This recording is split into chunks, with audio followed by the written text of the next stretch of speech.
Shalom, shalom, shalom. Shalom, shalom, King. How you doing, Lord? Hey man, I'm doing great, man. The Most High is good. Um, I can't complain, man. You know what I mean? My life is good and it's only getting better. Um, I definitely have to speak less and do my best, and that's the mantra that um we've um been privileged. Let me just say privileged to recognize. Um, as some of you may know, some of you don't know, uh, we are the ambassadors of Christ. I'm a Bon Aria, and with me tonight, definitely. Um, I'm honored to have Tazayal Gabal with me. So you people um, out there in TV land, whatever they said. We're definitely grateful for the Most High having or giving us the opportunity to come out there and to reach all our people. Hey, listen, man, we want to give all thanks and praises to the Most High. While Yahweh Shah, we understand there's some camps out there that don't even believe in the Mashiach like that or whatever the case may be. But look, man, we give the Most High thanks for them too, man. Whatever their thing is, you know what I mean. The Most High works out all things. We definitely give thanks and praises for all our people who uh, uh, believe in the laws of the Most High, the law, statutes, and commandments. We give thanks for the people who may not understand that certain things that they don't. We give thanks and praises and for the people who consider themselves Christians. They may not understand the things that we understand. So we give thanks and praise for everybody that at least has the foundation of the Most High, Yahweh, Yahweh Shah, or the Jesus Christ, as y'all call it. Um, we all have a common goal. We all have a common foundation. There may be certain different doctrines, but we definitely give thanks for that, man. For the fact that we're able to come together. The Most High going to deal with the rest of that, and that's all we say. You're all welcome um, to anything that we do, um, and that's been our mantra forever. Everyone is welcome, man. It's just there are things that obviously we talk about and we do things a little different or whatever the case may be. But everybody's welcome, man. You know what I mean? We don't go crazy and exclude certain people for certain things. The Most High tells us, we understand. Look, come as you are. Our thing is, obviously you can't stay as you are. You know what I mean? If you want to serve the Most High, while Yahweh Shai. So, hey, we're very very thankful for everybody who's tuning in tonight. And those of you who are listening or watching on YouTube, we're very, very thankful. We give thanks and praises to the Most High, Yahweh Shai, for y'all. Obviously, this is a new way of doing things. We still go out into the highways and the byways as the Mashiach sent us out in twos. We still do that. We still go out to camp. We still teach the word. And we still take we face the dangers. We face whatever we face because the Mashiach did the same thing. But through the miracle of, the internet and whatever they wanted to use it for, the Most High has allowed us to get our message out over the internet. And our message is simply this: look, be who you are. We're saying we are the true children of Israel. And the things that are not accepted is that we are. It's not accepted by other nations because it was taught for years and years and years that it was somebody else. We know the truth now, and so we try to get that word out there. And so that's um, the pushback that we get is not because, to a great extent, that we say who we are. It's to a great extent that we say the ones who say that they aren't. So that's the real pushback that we get. Organic beet juice. You guys don't know nothing about that, but I'm gonna show you. You know what I mean? Let me help you. Let me help you out. And so that's the thing that we're trying to do. So without further ado, it's been a couple of weeks, and I want to say salak for that. And that's my apologies, because we did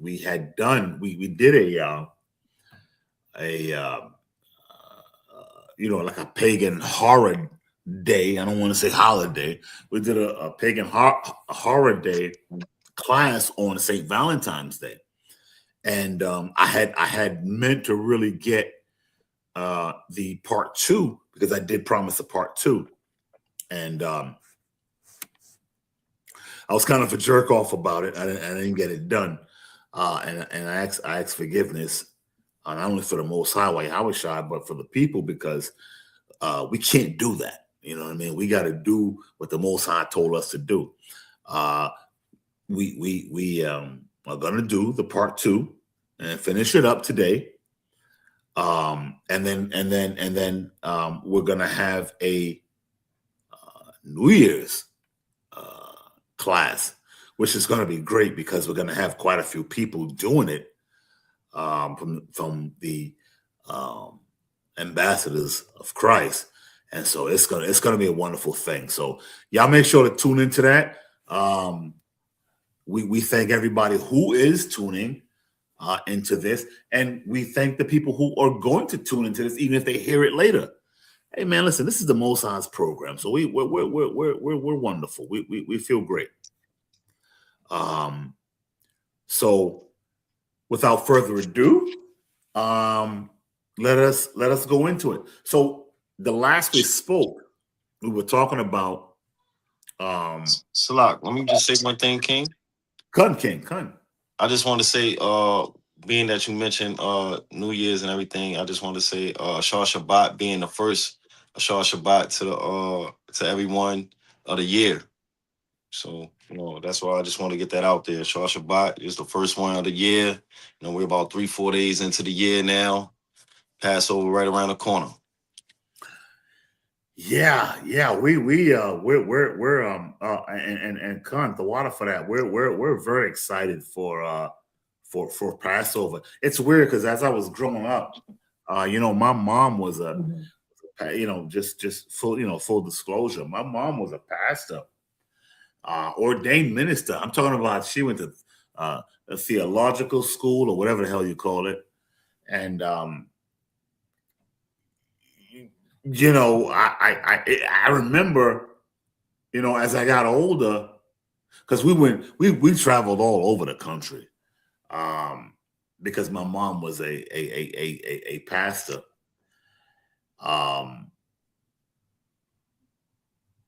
which we can stop at the word pastor, which shows it was off from that point. But we didn't know any better.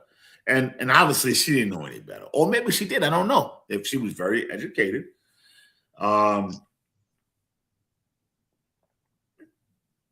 So we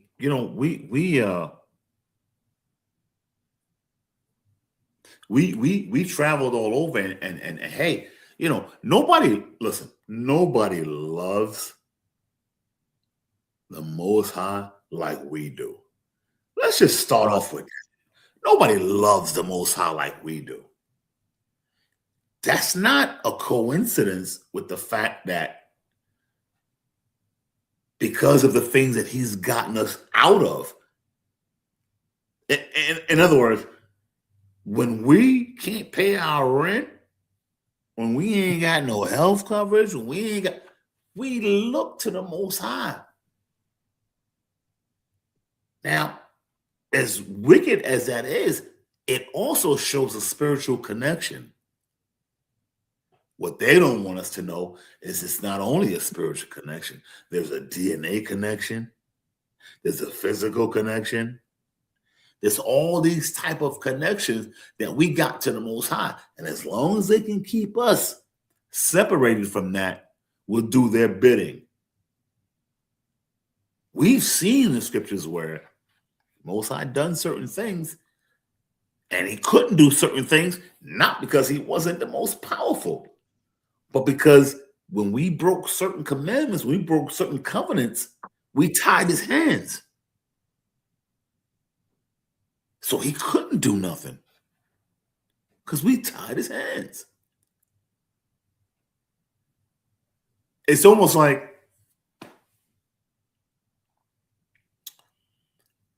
if you got a son and your son go out with a couple of his friends and a couple of his friends do some bullshit and they get caught, your son was with him. He might not have done the bullshit, but he was with him.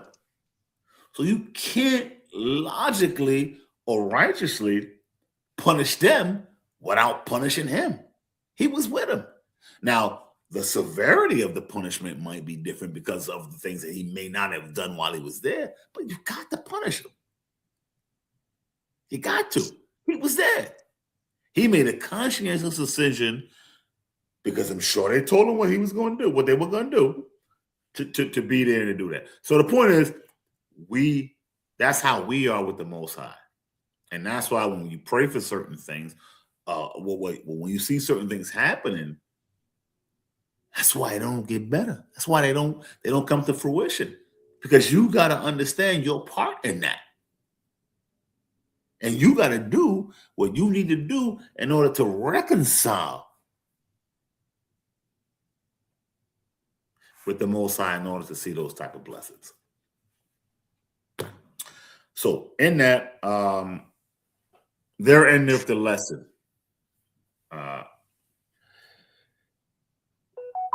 We'll go back to now what we've been dealing with, and so we did a St. Valentine's Day thing because at that time it was St. Valentine's Day, and we know what it is today, but we don't know the history of it. And I went into a little bit of the history of it, and to why we do those things. But the Most High told us to not even do what the heathen do. We've got, when we look at Christmas and things like that, I understand, and that's why it teaches us to teach our kids.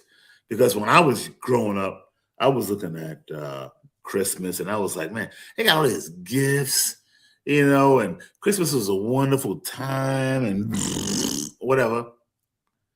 When you start to get into it and you look at Hanukkah, Hanukkah, and you start looking into all these other high holy days that we have. Oh, they more than make up for what we've had in the world. I often tell people, and they say, well, I'm celebrating Christmas, and yeah, I said, yeah, but when is gift giving? Oh, well, that's on Christmas Day. Man, we got 8 days of that. We got 8 days of that. What y'all got for Christmas? We got 8 days of gift giving. We got 8 days of hanging out. We got 8 days. And believe me, we've done it. We've done it. I've personally had to learn to write again after we've hung out for Hanukkah. I've had to learn to walk again after we've hung out for Hanukkah. So I love the Most High holy days. I love them because not only can we wild out, which we would have wilded out in the earth on their days, but it's done in a righteous manner. So this is what we're dealing with as far as um, the pagan holidays that the Most High told us not to deal with, but our people deal with all the time. So this is a part two to uh, um, the specific holiday of St. Valentine's Day, because we did do it on St. Valentine's Day. So um, this is part two. And now we're going to go into the history of the Valentine's Day because um, that's the one that we're specifically focusing on. All right. And how it's a pagan custom. And honestly, the detriment um, of celebrating it. Um, not only because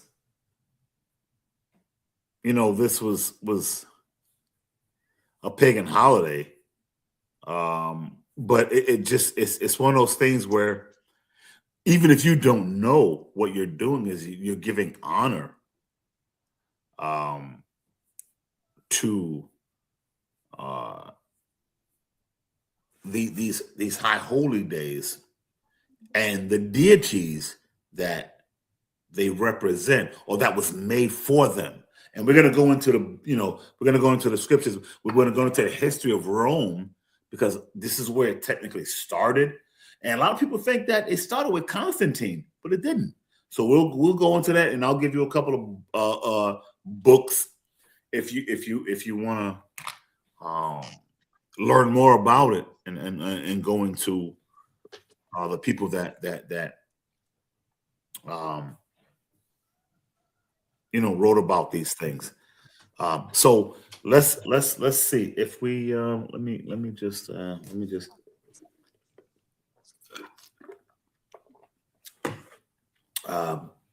organic beet water. You guys don't know nothing about that because And another thing that a lot of people will be able to see as the brother is bringing out these readings that he have and these notes that he have is that these were never high holy days or holidays or things such as that. These were actual cover ups. They were rituals that they covered up to appease the people because they knew they couldn't stop the people from doing it. facts, facts, facts. Um, and when you look at what the king said, um, this was over a period of time because there was a period of time when these things were happening where it was like, hey, all right, I mean, I'm going to go. I didn't. You know what? Actually, let me not say that now because I'm going to go into it in the lesson. But he's absolutely right. Um, we got to understand that everything happens for a reason, and we all understand that why these things happen. What we don't understand or what we don't look at is there's cause and effect. For everything that happens, there's an equal. For everything that happens, there's an equal and opposite reaction. So what we got to do is, hey, look, we got to sometimes keep it KISS. I remember the general telling me this years ago. Keep it simple, stupid. Just keep it simple. Thou shalt, thou shalt not. Anything other than that, it tends to um, complicate matters if you're not of the understanding of what you're doing or what you're reading or what you're interpreting. So, King, let's go into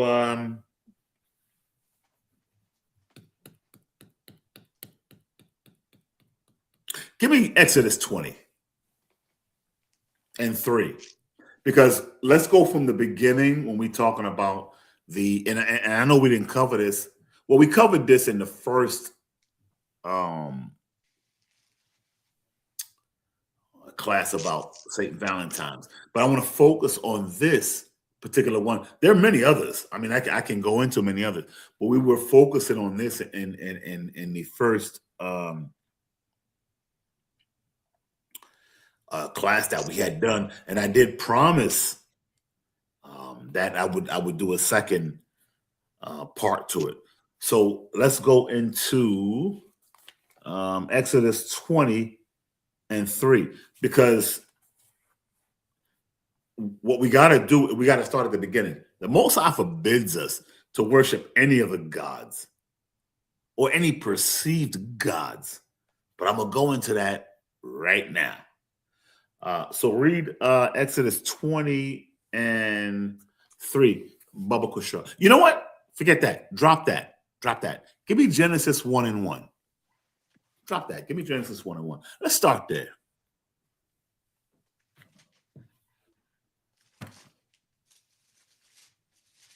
Book of Genesis, chapter 1, verse 1. In the beginning, Yahweh created the heaven and the earth.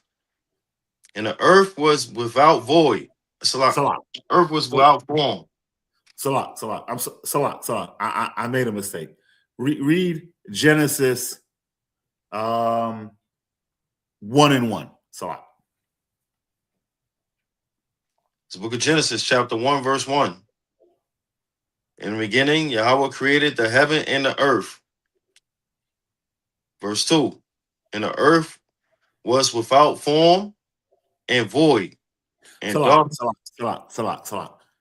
I made. Wait. Where's my notes? All right. Just read Genesis 1:1. Don't go to 2. Just read Genesis 1:1.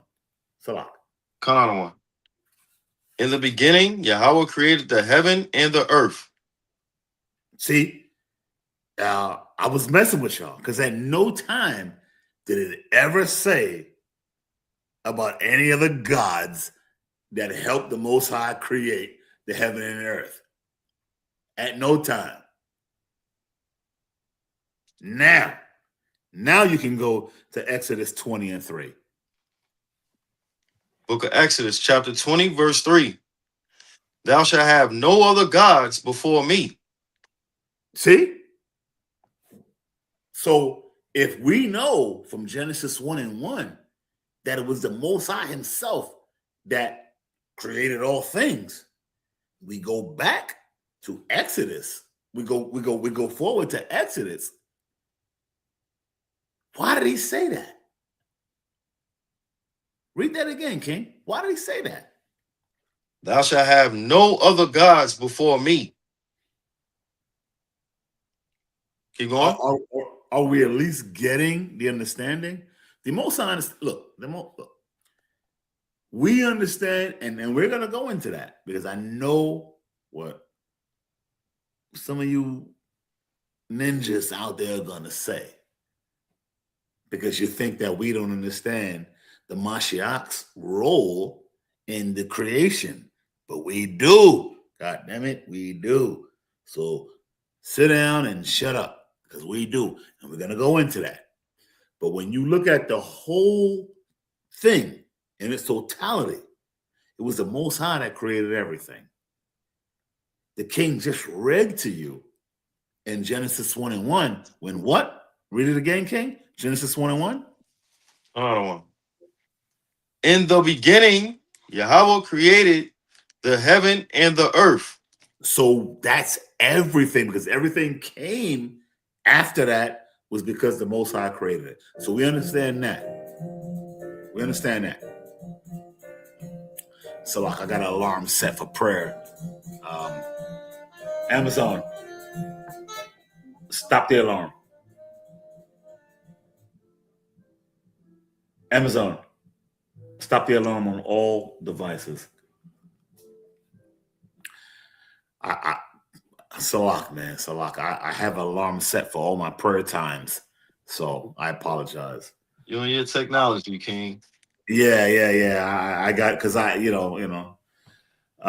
sometimes we get so busy we forget about the Most High, and we shouldn't. So I have those alarms set for my prayer times, my certain prayer times.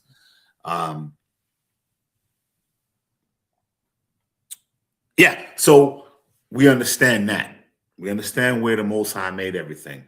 And so when you go to Exodus 20:3, read that again. Thou shalt have no other gods before me. So anything other than that is a sin. St. Valentine's Day is a sin. Why? Because it was giving credence to other gods. It was giving credence to other. You can't get around that. Go to give me Isaiah 45 and 5. Oh. And we'll read from 5 to 6. This book of Isaiah, chapter 45, verse 5. I am the Lord, and there is none else. There is no God beside me. You see that? You see that? You don't even got to read no more. Salat, King. You don't got to read no more. Where we got to establish, we got to make an establishment. We got to make a foundation. The foundation is the Most High is our power. Read that again. Read that again. This book of Isaiah, chapter 45, verse 5. I am the Lord, and there is none else. There is no God beside me. I girded thee. You see that? So there is no God or power beside the Most High. Now, we went there because this was all the way in Exodus, and we know what happened in the book of Exodus. But we can go back to the beginning of Genesis where he told you that. Let's go back to the 10 Commandments. So that in itself was like some real wicked stuff. We know the Most High created all. We know the Most High did all these things. But it's not limited to that.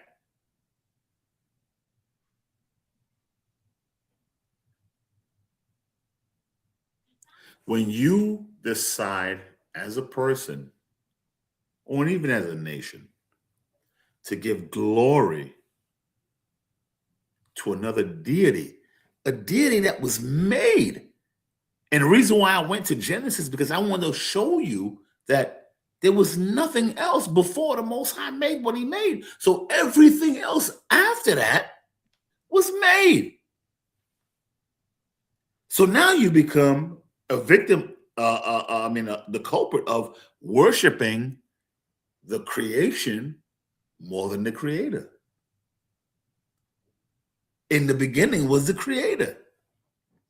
Everything else after that has to be creation. So where in your right mind of thinking can the creation be greater than the creator?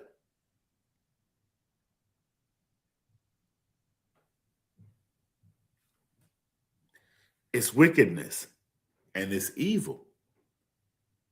A lot of us got phones. We ain't create these goddamn phones.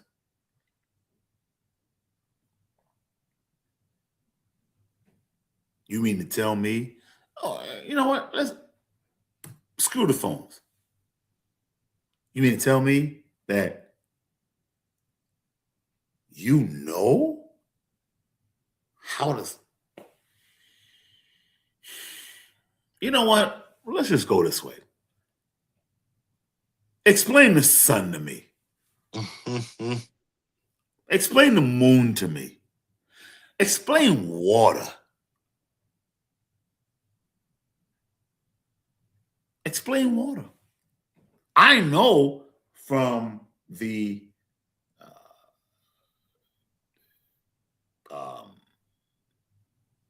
thing that I've been in, I've seen water clean somebody or clean something. I've seen water kill. When you focus that water into a steady stream, I've seen water cut metal in half. You did that? You created that? You might have used it for certain things, but you didn't create that. So when we start creating these horror days, Is it a wonder why the Most High is upset behind that? It's like, wait a minute, you turning your back on me. I created all this stuff, not the people who you. So it's like worshiping the creature more than the creator. And that's crazy. But this is what we do. So when you read in Genesis 1:1, you get the basis of what everything started. Hey, I created when in the beginning, the Most High created heaven and earth. There was nothing else that was made. So when Genesis 1:1 says, in the beginning, God created heaven and earth, everything else came after that. Everything. So when you look at all these pagan holidays or horror days, as I like to call it, that we're giving credence and precedence to certain things, it's like, wait a minute, these things wouldn't even have been there if the Most High hadn't created the heaven and earth. So how are you giving these things power over you, over your kids, over your family, over your nation? You think the Most High was wrong when he was upset over this stuff? Like, come on. So Genesis 1:1 has taught us that. And in Exodus 20:3. Give me Isaiah, Baba Kushar, give me Isaiah 45 and 5. Let's delve a little bit deeper into it. Isaiah 45:5. I am the Lord. There is none else. There is no God beside me. I girded thee, though thou hast not known me, that they may know from the rising of the sun and from the west that there is none beside me. Kodal. Now here's the thing. Do we believe or do we understand that? I think we understand. I don't think we believe. What did this tell you? So even if you celebrated, say, Thanksgiving Day, and that day didn't come from the Most High, he's telling you, look, I am the only God. There's no other God beside me. Every high hole or every horror day that you celebrate outside of the days that I've given you is a tribute to another God, so-called God or deity. We talked about the unforgivable sin. When the Mashiach was walking on the earth, what did the high priest say when he was healing people? They said, yo, he healed people because he has a demon in him. He healed people by the prince of evil, Beelzebub. So what they did was they blasphemed the Holy Spirit because they took the things that the Most High, they took the Spirit the Most High gave to the Mashiach, and they attributed those healing powers to a demon. That's what you're doing when you're celebrating. That's what you're doing. No? Think about it. Thanksgiving. Let's go with the one we're dealing with. What is it? St. Valentine's Day. Now we're going to go into in a minute what St. Valentine's Day really was. We're going to go into that. But when you take the power of the Most High, even if it was through the Mashiach, when you take that power of that blessing and you attribute it to something negative on the evil side, you blaspheme it against the Holy Spirit, because that's what you need in order for that thing to work. Don't listen to me. Go through the scriptures. So when you look at a lot of the things that happened that the Mashiach was upset about, a lot of it was that you cannot take something that the Holy Spirit has done and attributed to evil. These pagan holidays do exactly that. They're saying whatever we got, didn't come from our creator, which we showed you in Genesis 1:1. Most High said, look, I created the heaven and earth.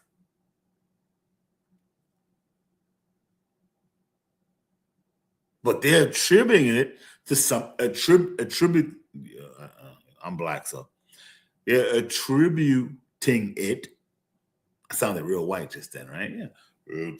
Anyway, they are attributing it to something else. And you can't do that, because when you do that, then you take the power from, and not only the power, but you take, and it's weird because the scriptures talk about, when the Mashiach talk about offending the little ones, you tend to offend the little ones, because the little ones are the people, or include the people who might not have the understanding that you have of why they should be who they are. And so if you offend them, it's like all of a sudden, well, wait a minute. Yeah, maybe that's not the Most High that's doing that. You offend those little ones. And we all know the penalty for that. So Right, when you King. take, yeah, so my apologies, King. There was some questions the people had.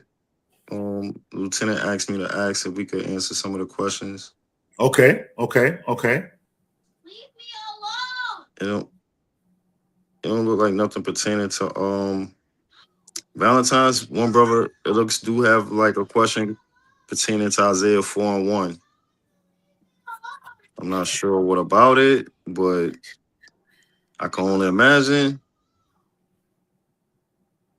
Isaiah 4:1. Uh, Okay. Another person asks, is it a sin to drink on the Sabbath? And why am I in the wrong spot? Why am I not seeing these things?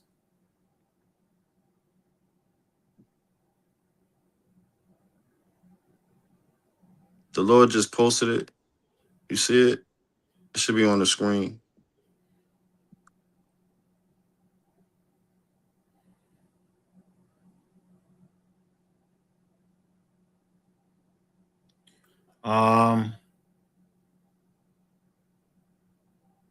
Oh, I think I was in the wrong things. Okay, yeah, I see it now.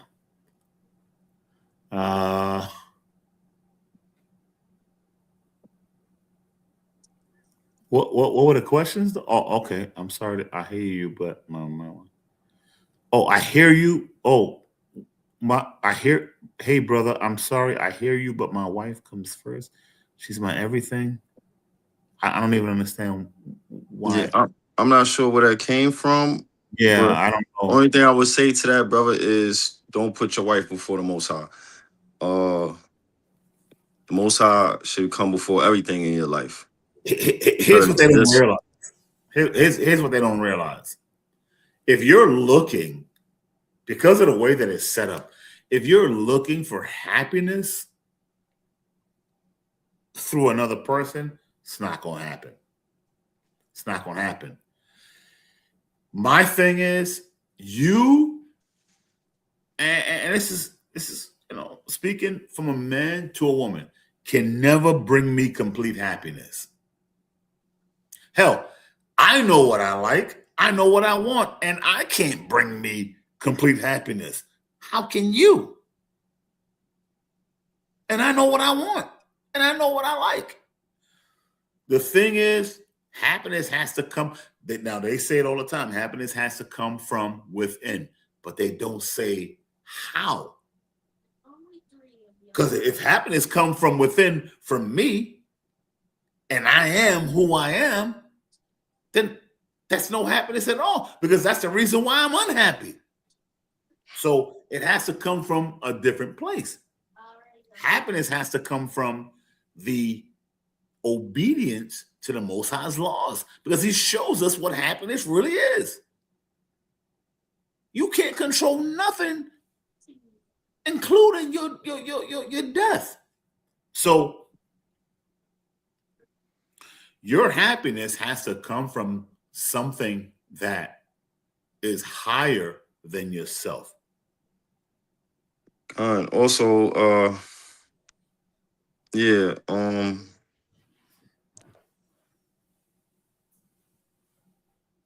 okay, the brother said his wife is God. She brings life.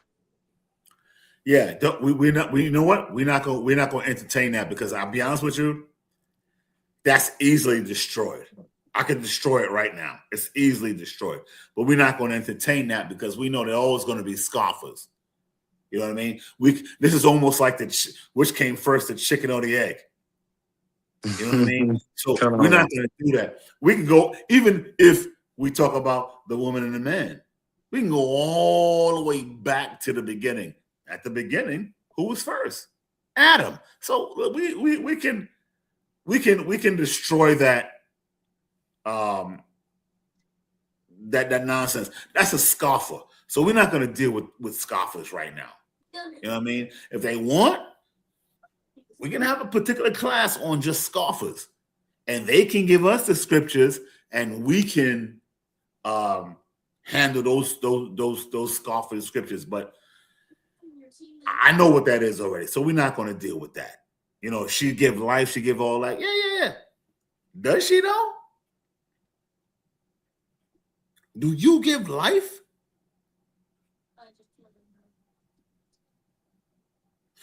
But I know what he's trying to do. Whoever that person is, I know what they're trying to do. So we're not going to deal with that. We're going to get back into what we're dealing with, and we're dealing with not only Valentine's Day, but we're dealing with all of the pagan holidays or horror days that we incorporate, whether we know it or not. And that's what we're going to do with. Now, if they want to deal with that some other time, yeah, I'm with it. I'm with it. You ain't said nothing. You ain't no bleeding hearts over here, man. You know, it ain't like we don't know what we talking about. So if that's what you're trying to do, yeah, we can do it another time, but we're not gonna give you no credence tonight, man, because we're talking about something different. But the fact that you even said that or even made that comment, it shows that destroying you gonna be easy, because you obviously don't know the scripture. You know what I mean? So we'll let the Most High deal with that.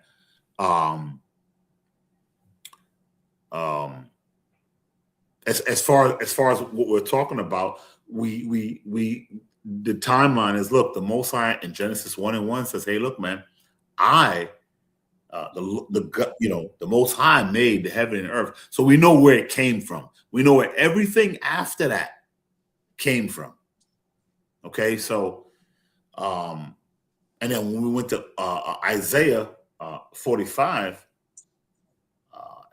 5 and 6, we understand what the Most High was talking about, and these are things that happened afterwards. Give me Exodus 20:3, just to bring the point home. Hold on, one call.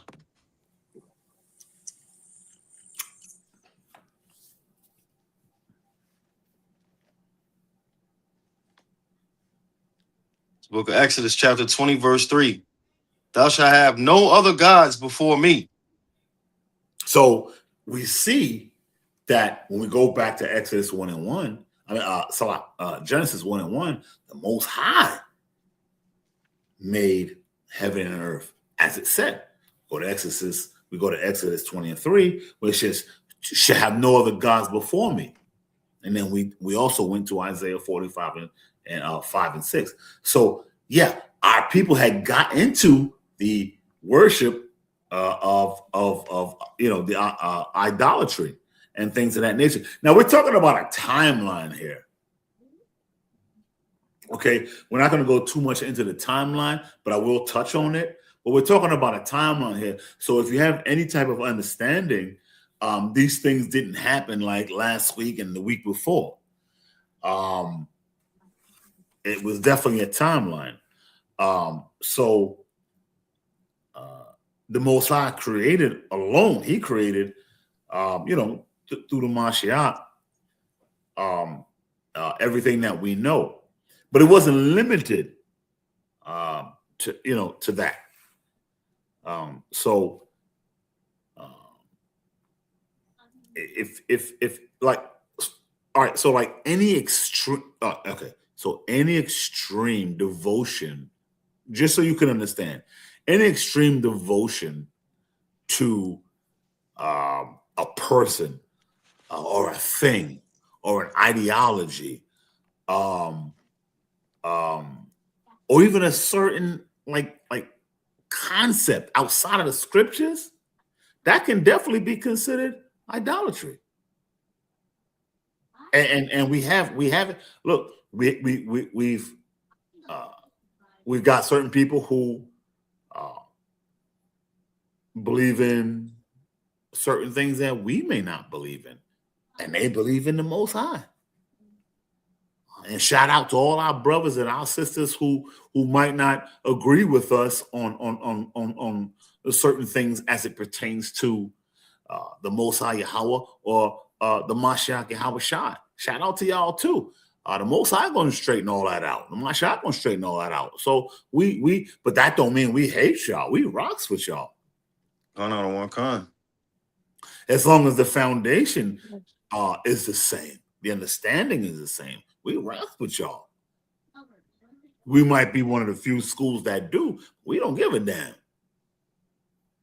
AOC is going to always rock out with anybody that reflects the laws, the statutes and commandments, and all that other stuff. Man, we can work out later over a glass of Tito's. If y'all happen to have a glass of Tito's right now, you know what I mean? I don't know. It is what it is. You know what I mean? So that's how we rock out. But in keeping with that, if it's outside of the scriptures, then yeah, now we're starting to get into pagan worship, idolatry,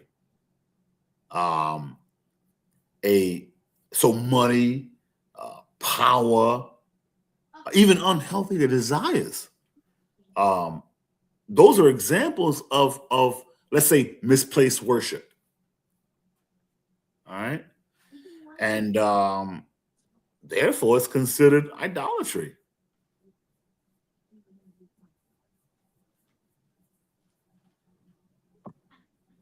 And because it's the worship of worldly things outside of what the Most High has given you. And on top of that, he said, hey, man, rock with me and I'll give you the worldly things. So there's even a distinction between getting it from him or getting it on your own. And I think that's where a lot of the sin comes in. You want it on your own, but you're not ready for the consequences. The way the Most High gives it to you, there are no consequences. Because he can't falter. He can't sin. He's not wrong. He's never wrong. So if you get it, if you do what he says and you get it from him, that's almost like all these rappers who sing about death and destruction and prostitution and all these type of things, getting an award, and the first person they want to thank is God. Man, God ain't give you them lyrics. God ain't told you to shoot no goddamn body down. You know what I'm saying? So when you look at and I tie that in because these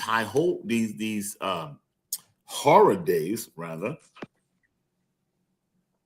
have a lot to do with the reason why we do things and the time and the seasons that we're in and why certain things happen on the left-hand side. And we're going to go into that. So even unhealthy desires can be idolatry, considered idolatry.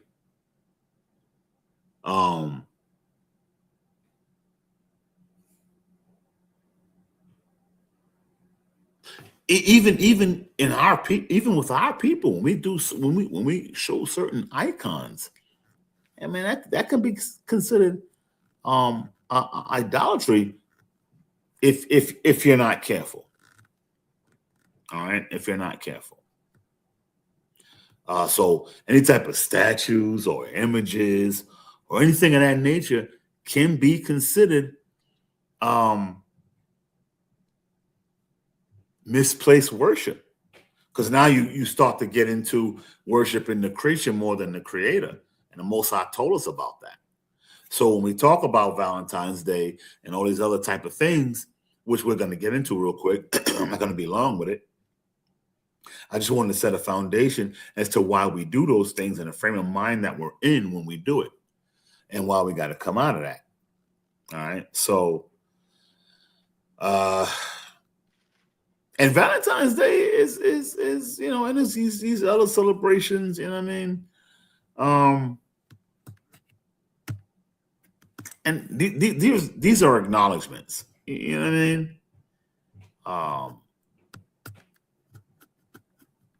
These are acknowledgments of these horror days that the Most High did not want us to deal with. And I'll give you an example. Baba Kushar King, give me the book of Exodus 32:1. Another one.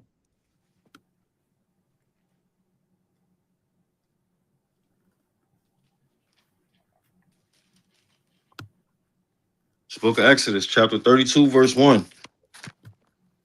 And when the people saw that Moses delayed to come down out of the mount, the people gathered themselves together unto Aaron and said unto him, Up, make us gods, which shall go before us. As far as for this Moses, the man that brought us up out of the land of Egypt, we wot not what is become of him. Read on to 6. Read on to 6. Verse 6. And Aaron said unto them, Break off the golden earrings which are in the ears of your wives, of your sons, and of your daughters, and bring them unto me. And all the people break off the golden earrings which were in their ears, and brought them unto Aaron. And he received them at their hand, and fashioned it with a graving tool, after he had made it a molten calf. And they said, These be thy gods, O Israel, which brought thee up out of the land of Egypt. And when Aaron saw it, he built an altar before it, and Aaron made proclamation and said, Tomorrow is a feast to the Lord. And they rose up early on the morrow and offered burnt offerings and brought peace offerings. And the people sat down to eat and to drink and rose up to play. Okay, so you'll see as we go on with a Baba Kushar, the water. You'll see as we go on that St. Valentine's Day had the same exact type of effect on the people, and they did the same exact things as far as disrespecting the Most High. I read that. I wanted to go through that because when you look at the understanding of how we turn our backs on the Most High, the golden calf was a great example. Moses went up into the hills, into the mountains, and he ain't come back for a while. And our people, they did what they did. The issue with that is the same issue we got today. So the issue then is the same issue that we got today.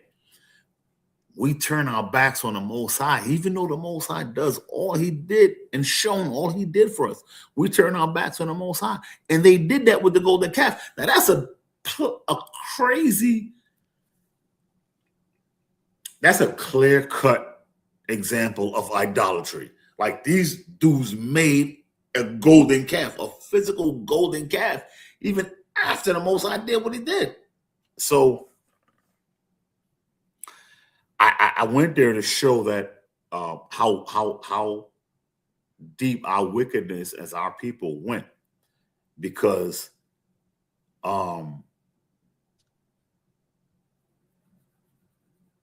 first of all, we broke crazy commandments with that. Just doing that alone. And I go there to show that we never gave the Most High his credence for doing the things that he do for us, even right now. These high holy days are not measured or structured in the worship of the Most High.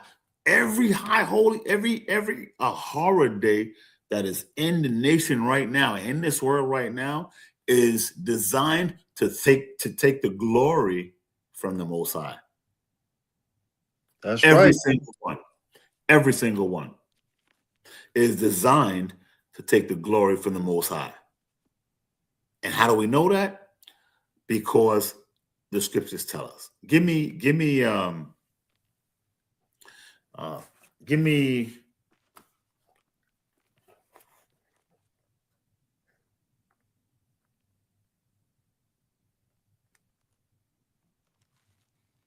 right. You know what? Let's change that.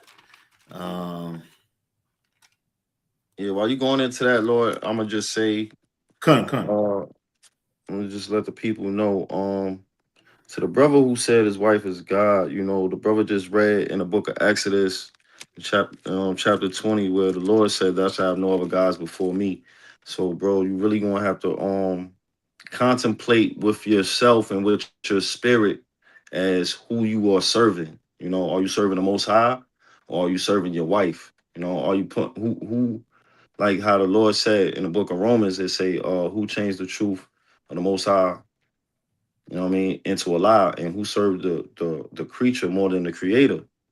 Are you serving the creature, or are you saving the creator? Are you serving your woman, or are you serving the Lord?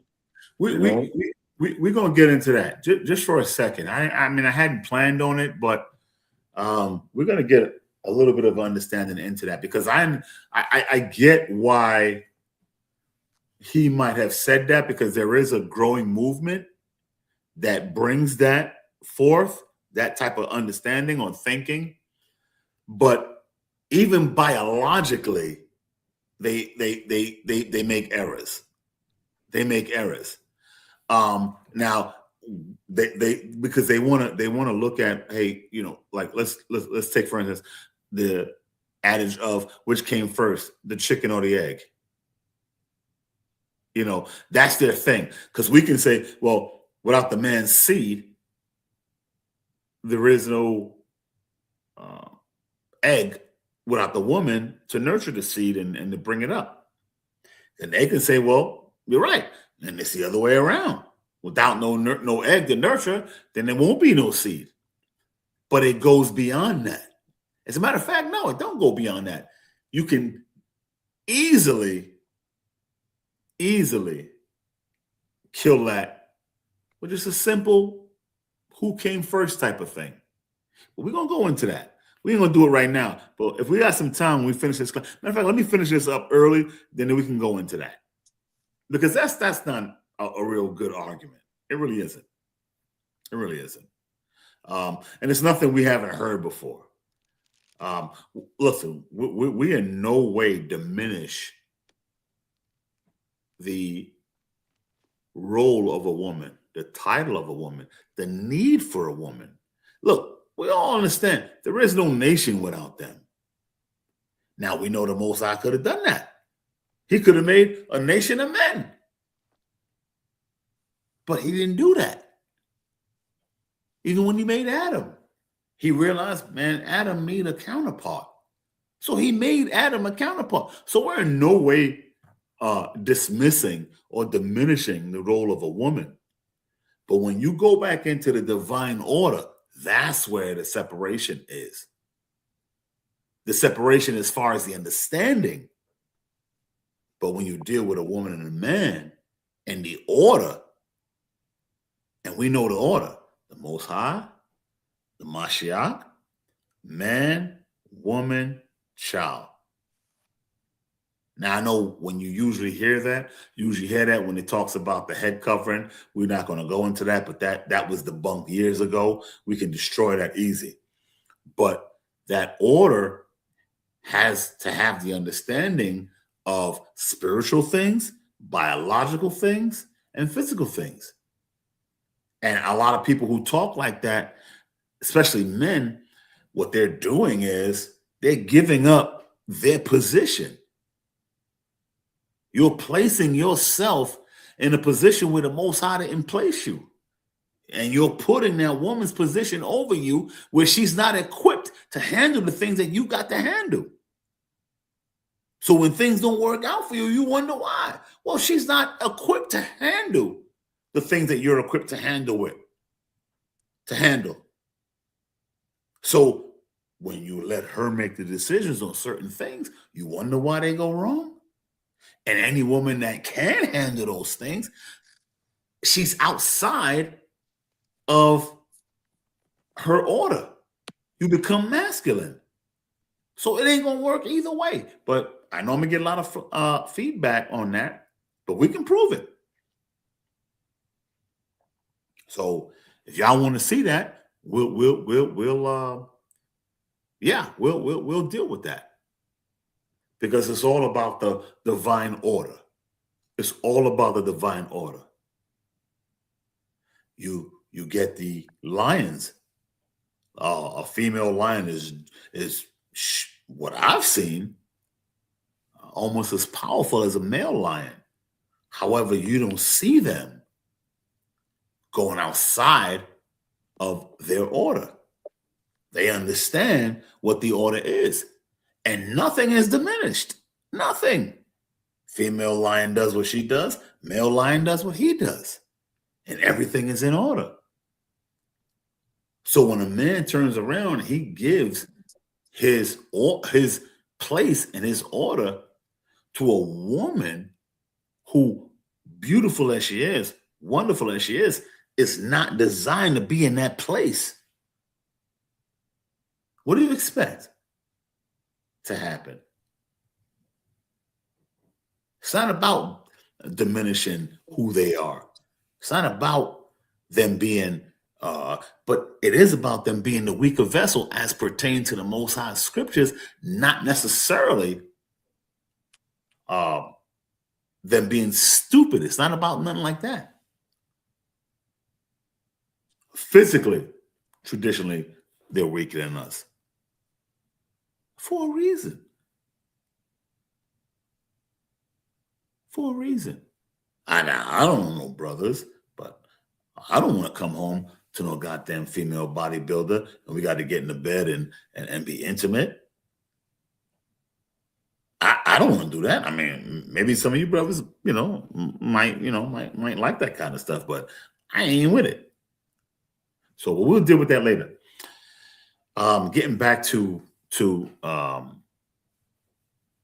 St. Valentine's Day, when we go through the book of Exodus 32, 1-6,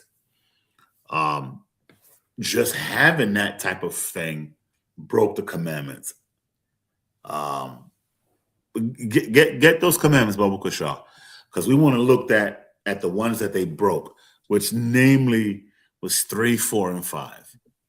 All right, because those are commandments. Yeah, those are commandments that were broken by just having that. Which, if you think about it logically,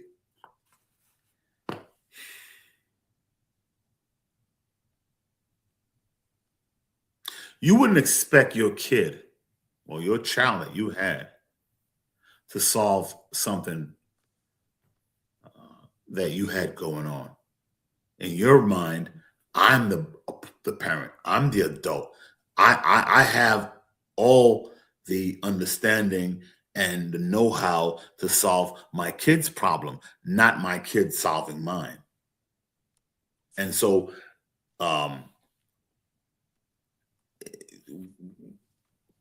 it's almost ludicrous that a creature would worship, or a person would worship the creature more than the creator. I forget who said it one time, but they said in a rap record, I think it was Jay-Z. He said, "I'm afraid for the future." He said, "What? I'm afraid for the future.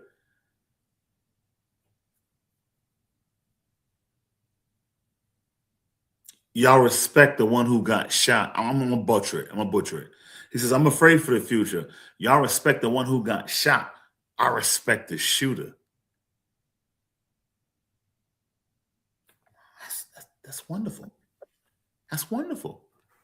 Because it's not the person that got shot. That's you know what I mean? It's the person who shot the person who got shot. That's the man.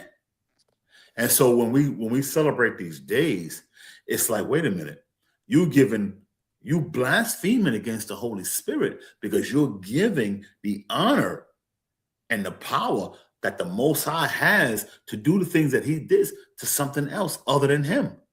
That's idol worship.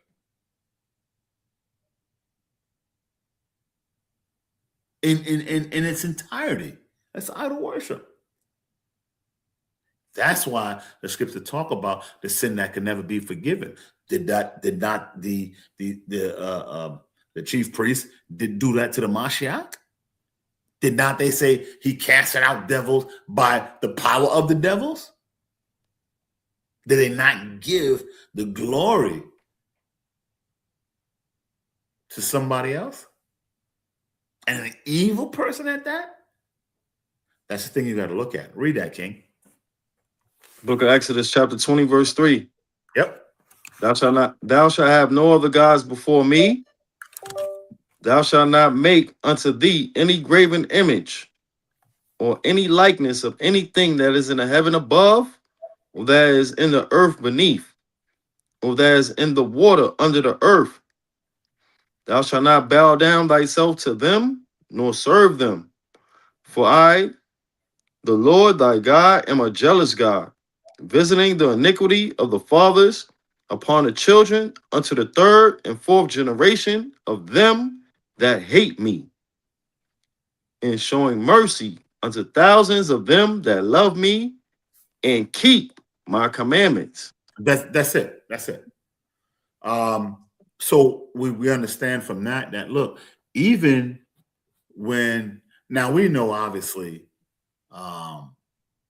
we're doing that for just a representation, but we gotta even be careful when we talk about the image of the Most High, the image of the Mashiach, uh, taking statues and changing them from a so-called white Jesus to a so-called black Jesus. We got to be careful with that too, because that could be considered idolatry and misplaced worship. So the Most High explains, because He was talking to us. So we got to be careful with that type of thing too. So when you look at what they did and what we do now with not following or breaking those, let's just say those 10 commandments, 3, 4, and 5. We just read about having no other gods before. That's a slap in the face. Now remember, this was like right after He got them out of Egypt. This was right after that. Like, yo, nigga, don't do this because, and we were like, well, huh? And we understand that that's part of a demonic spell that's been on our people ever since then. Because think about it. How illogical is that? You've seen what He did to get y'all out of there. You're going to turn around and make a golden calf? That's a slap in the face. That's a slap in the face to the Most High. And the reason that that's a slap in the face is because He had recently just got us out of that, our people out of that bondage. And honestly, more importantly, it like it didn't show any faith, all right, or trust. Even after they seen what they saw. So our people had done a whole lot of evil things against the Most High when it pertains to that. And so these things were something that our people, um, just, and a lot of it could be considered some things that we did because we were among the certain different tribes, or not tribes, but different nations under certain captivities. And so some people might make explain, excuses for that. But we had already seen, our people had already seen the power of the Most High. They had already seen how he had gotten them out of Egypt. And so for us to now, even to this day, celebrate these days and give these credence to these other gods that made of wood and stone, as the scripture says, it's a slap in the face to the Most High.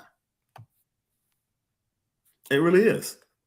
And no matter how you slice it, that's what it is. I'm looking at the scriptures.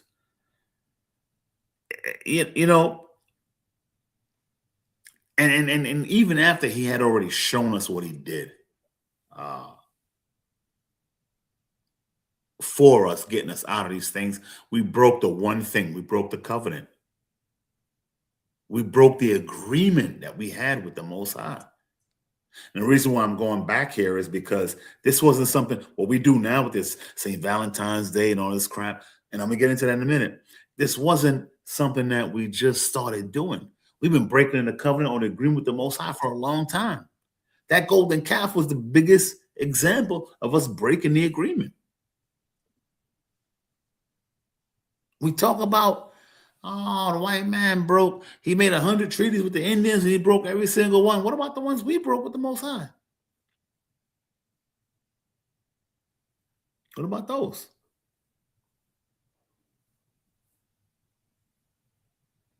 Now, I do understand that there are going to be some that says, well, wait a minute. While we were in Egypt, we learned a lot of those things from our time in captivity. And you're right. And you're right. Because let's face it, Egypt was completely filled with idolatry. We saw that everywhere in that nation. Here's the difference, though. And that goes into why the Most High chose those 10 plagues. Now, we ain't going to go into that, but we do know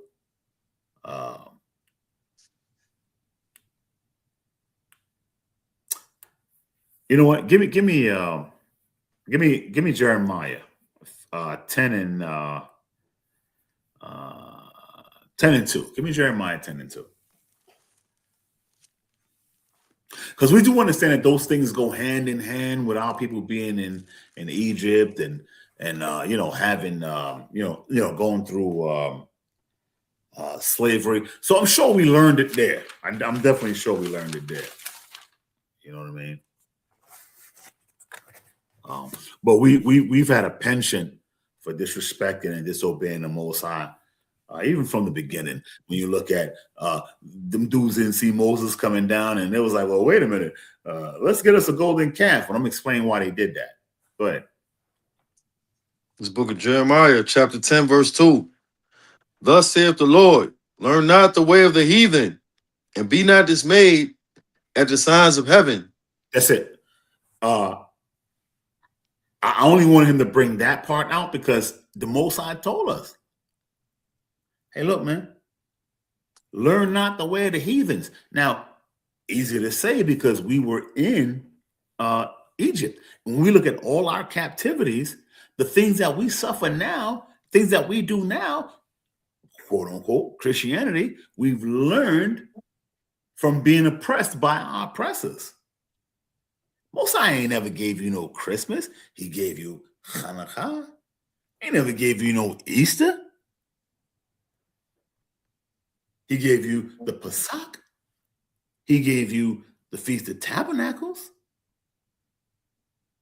So these are the things that we learned while we were under our captivity. And the reason what we now think about it, the only thing you learn is the stuff that you want to know, the stuff that you think is going to benefit you, the thing that you're told this is what you need to do in order to make it. So we completely put aside the Most High's high holy days. And even worse than that, when we took on the horror days of the other nations, we slapped the Most High in the face again because we said, yeah, we think they got more power than you. You say celebrate the Passover. They said Christmas. They're allowed to, they have the power to stop my check from coming, where I can't buy no goddamn Christmas gifts. So even though we hadn't gotten to Valentine's Day, what I wanted to do is set the foundation as to why we do these things. And so the horror day that we celebrate, that's just the iceberg of the disrespect that we gave to the Most High. It started way before that. It started in the mind, in the spirit. It didn't. It only manifested itself in, for instance, so-called Valentine's Day, which means that we made that decision that forget about what the Most High said, forget about what the Most High does, forget about what he can do, forget about what he promised us in the covenant.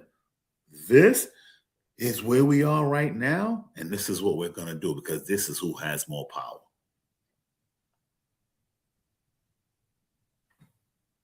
And that's all it is. And so when you read, and as we just did in the scripture, we're not supposed to deal with what they deal with. We're just not. So now, since we've already got the basis, let's get into the class.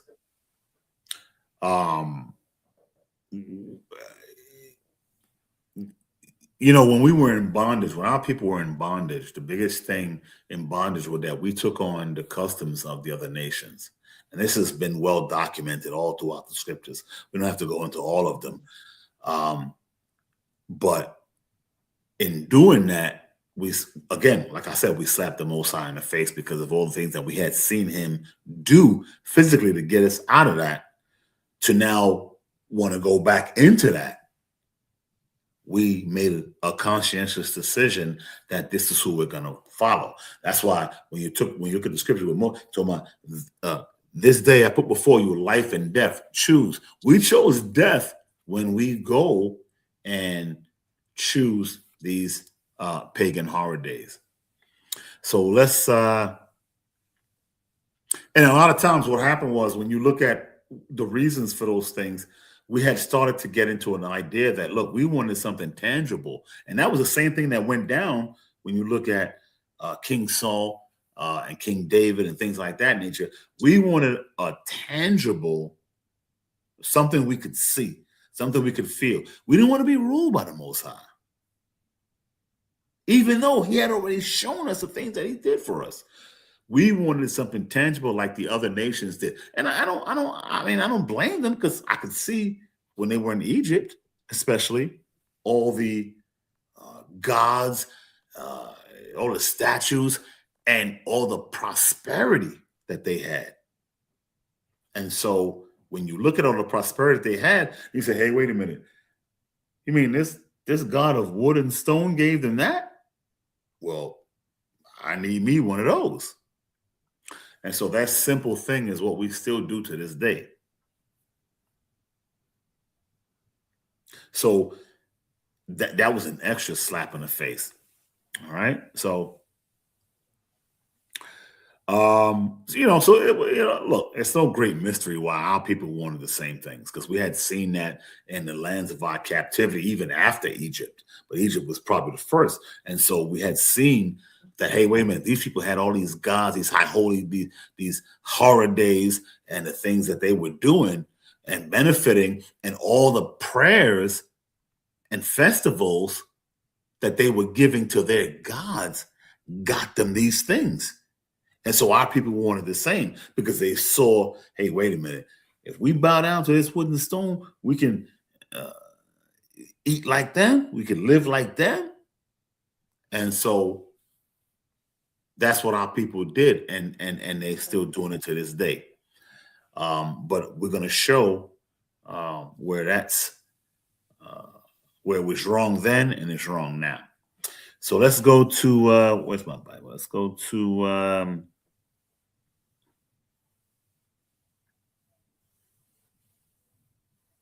give me Deuteronomy 4 and 15. Because and I want to keep going back there towards you know, to the time of Moses, because it was clear that we decided to have other gods before the Most High. We decided to deal with the pagan rituals outside of what the Most High told us, because, like I said, our people wanted something tangible, because the Egyptians had something tangible. The Egyptians could come out and they could go into their fields that were beautiful, and all the fruits and the pomegranates and whatever else they had, all the things that they had, they attributed those things to gods that they made. And so our people in that captivity of not only physical captivity, but of a mindful captivity was like, well, wait a minute, they have that, and this is who they're praying to get that. That's what we need. Not realizing that at the end, what got us out of there was an invisible power. So their thing was, we need to see. Go ahead, read that. Book of Deuteronomy, chapter 4, verse 15. And read to the 16th verse. Come, Lord.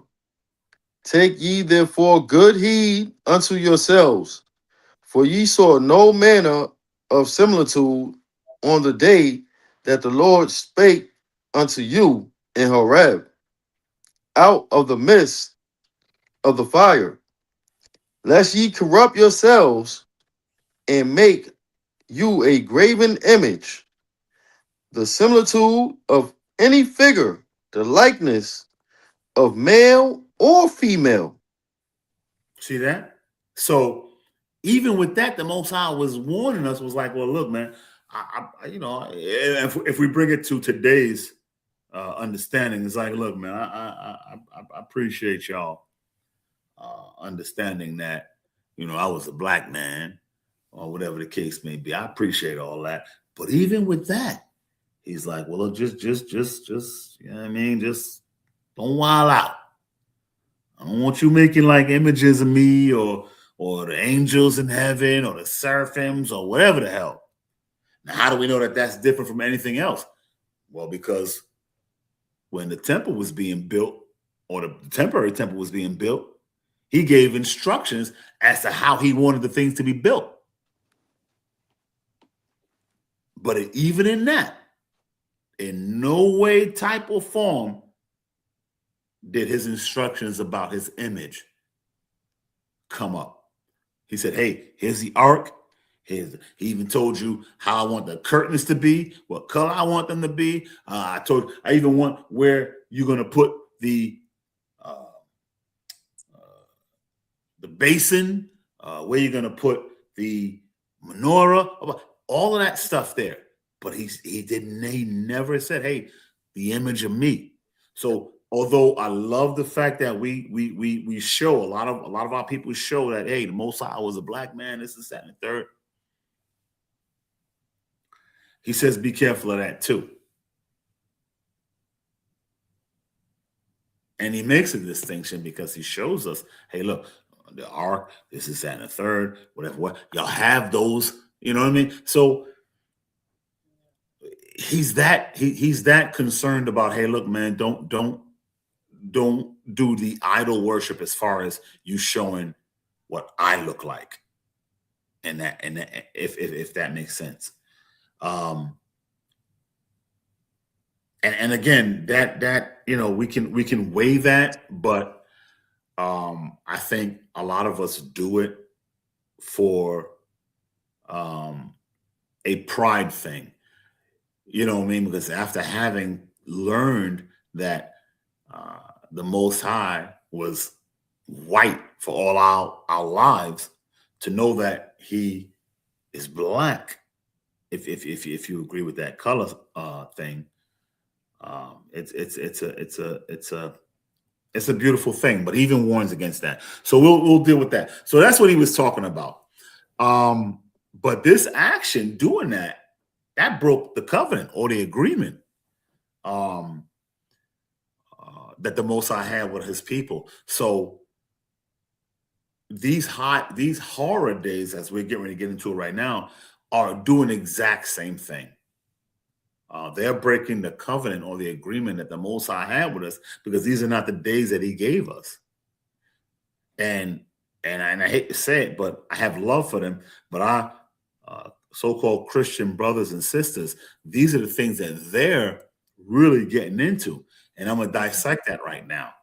Not out of hatred, but out of the understanding that, look, if you're reading the Holy Scriptures, then you got to know that the Most High don't sanction these days. And I'm going to show you how. I'm going to bring it into fruition right now. So let me see. What scripture I want?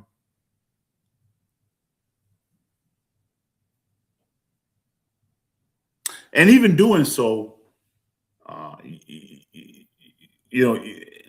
there's a lot of betrayal that went on with us doing that, with our people doing that. First, you broke the covenant. And then the spiritual betrayal of doing that. Because when you look at the, as I mentioned before,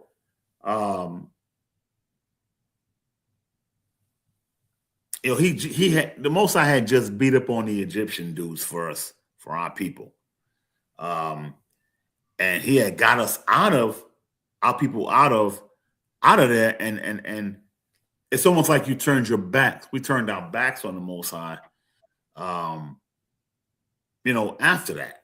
So that was a spiritual betrayal. Like, man, I just got y'all out of there, and y'all gonna have other gods and other pagan rituals from the place that y'all was at. Now, I understand that y'all was there for a while, so y'all adopted a lot of their customs.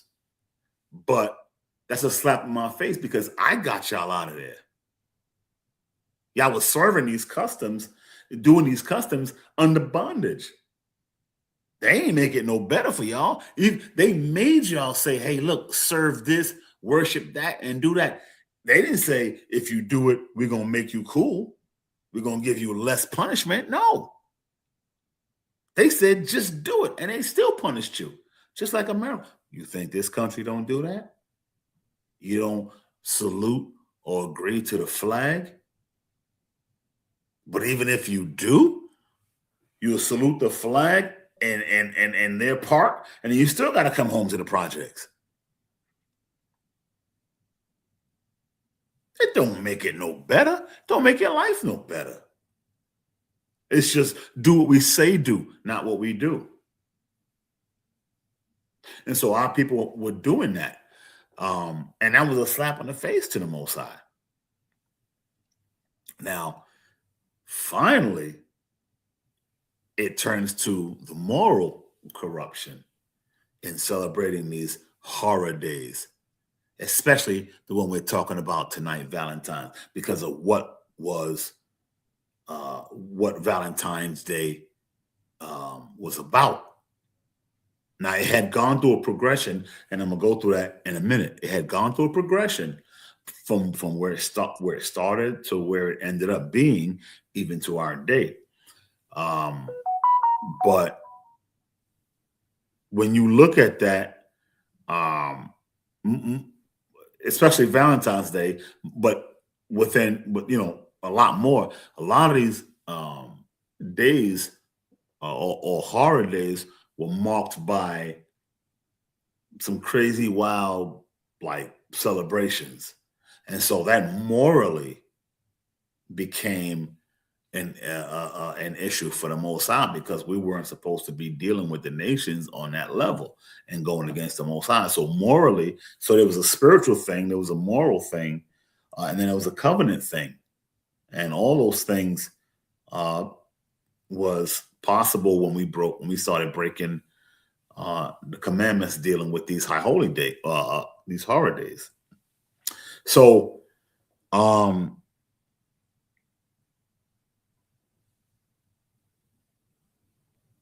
and we know what that lead to, you know what I mean? So this is why the Most High wanted us to worship him in a certain type of way. When we go through the scriptures, the Most High talks about worshiping him in spirit and truth, because he understood what certain graven images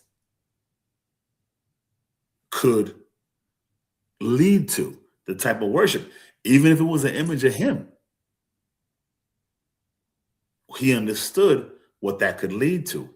And for us to have complete righteous worship of the Most High, it's not about a certain image. It's not about an idol. It's not even about an ideology. It's about a thou shalt and thou shalt not. And so that's where he wanted us to be. Because remember, the true worship of the Most High in spirit and truth was aligning with the Most High's word. Everything you did had to align with his word. Mind, body, and soul, or however you want to make it. It had to align with his word. And that's how, according to the scripture, you worship him in spirit and truth. So now, getting to Valentine's Day, the topic of this class, when we look at it, and we talked about it before, we're going to finish up today on this Valentine's Day. As I went into the first class, this was a day that came, long ago, and it was crazy because it wasn't known as Valentine's Day at the beginning. It was known as let me look at my notes. Lupercalia. Lupercalia, right? As I went through the first time, and that was a festival back in the days that they did to honor the Roman god of fertility. Now, that Roman god also had another name called Faunus, and we've seen that. Now remember, these gods, a lot of these Roman gods, some of them they also got from the Greek gods, because when you look at the god Faunus, not only in appearance but in the tenets of worship, it reminds you of the god Pan, which was a Greek god. And when you look at Valentine's Day, you'll see Pan with the bow and arrow, and he's got the jacked up hat on and the tights looking like a fag or whatever the case may be. So these things all coincide and connect with each other. So that was a festival that, and I know a lot of people are going to talk about Constantine and the Christian movement, but we're going to go into why, to be totally honest,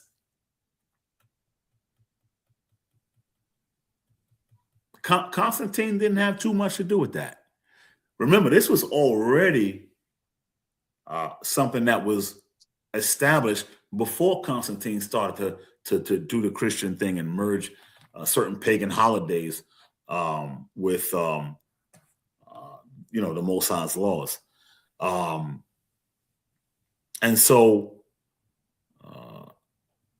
we know they had a lot. We know the Romans had a lot of fertility gods. All right, and like I said, some of it they took from the Greeks. And so with Valentine's Day, especially as we talked about it the first time, now it's like giving gifts and cards and it's romantic and things of that nature. But that's not how it started. That wasn't um, uh, the initial start of where it came from. It was quite different. As with most horror days outside of what the Most High gave us, it was giving credence and glory and worship to other deities, man-made deities, in the place of the Most High. And we saw how serious the Most High took giving his honor to someone else. And believe it or not, a lot of people don't understand, that was the unforgivable sin. Because think about it. Somebody got you out of an issue and you praise somebody else. It's like, what? Wasn't it me that took the chance? Didn't I go through the bullets and all that to get you out of a certain situation, and you're gonna give that to somebody else? Same thing the Most High felt. Same exact thing. And that's the thing that we got to remember. We can never separate those two things. And so these people, the Romans at that time, they had borrowed a lot of different gods from the Greeks, and then they turn around and they put their own wickedness to it.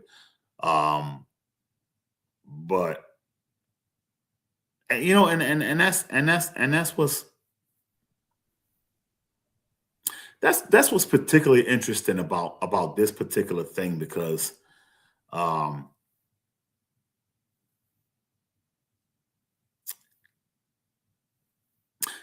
it was connected to fertility, but mostly toward women, but also toward animals. And I'll explain why. See, if the women were fertile, then the nation grew, as in any nation. But if the animals were fertile, then you'd have a food supply. Because remember, the food supply at that time was animals, for the most part. And so you would have a food supply in abundance. So there was a definite stake in wanting that fertility to come across all sections. And so this festival was super important for that. And it was very, very important to the Romans of that time. And coincidentally, it was held every February,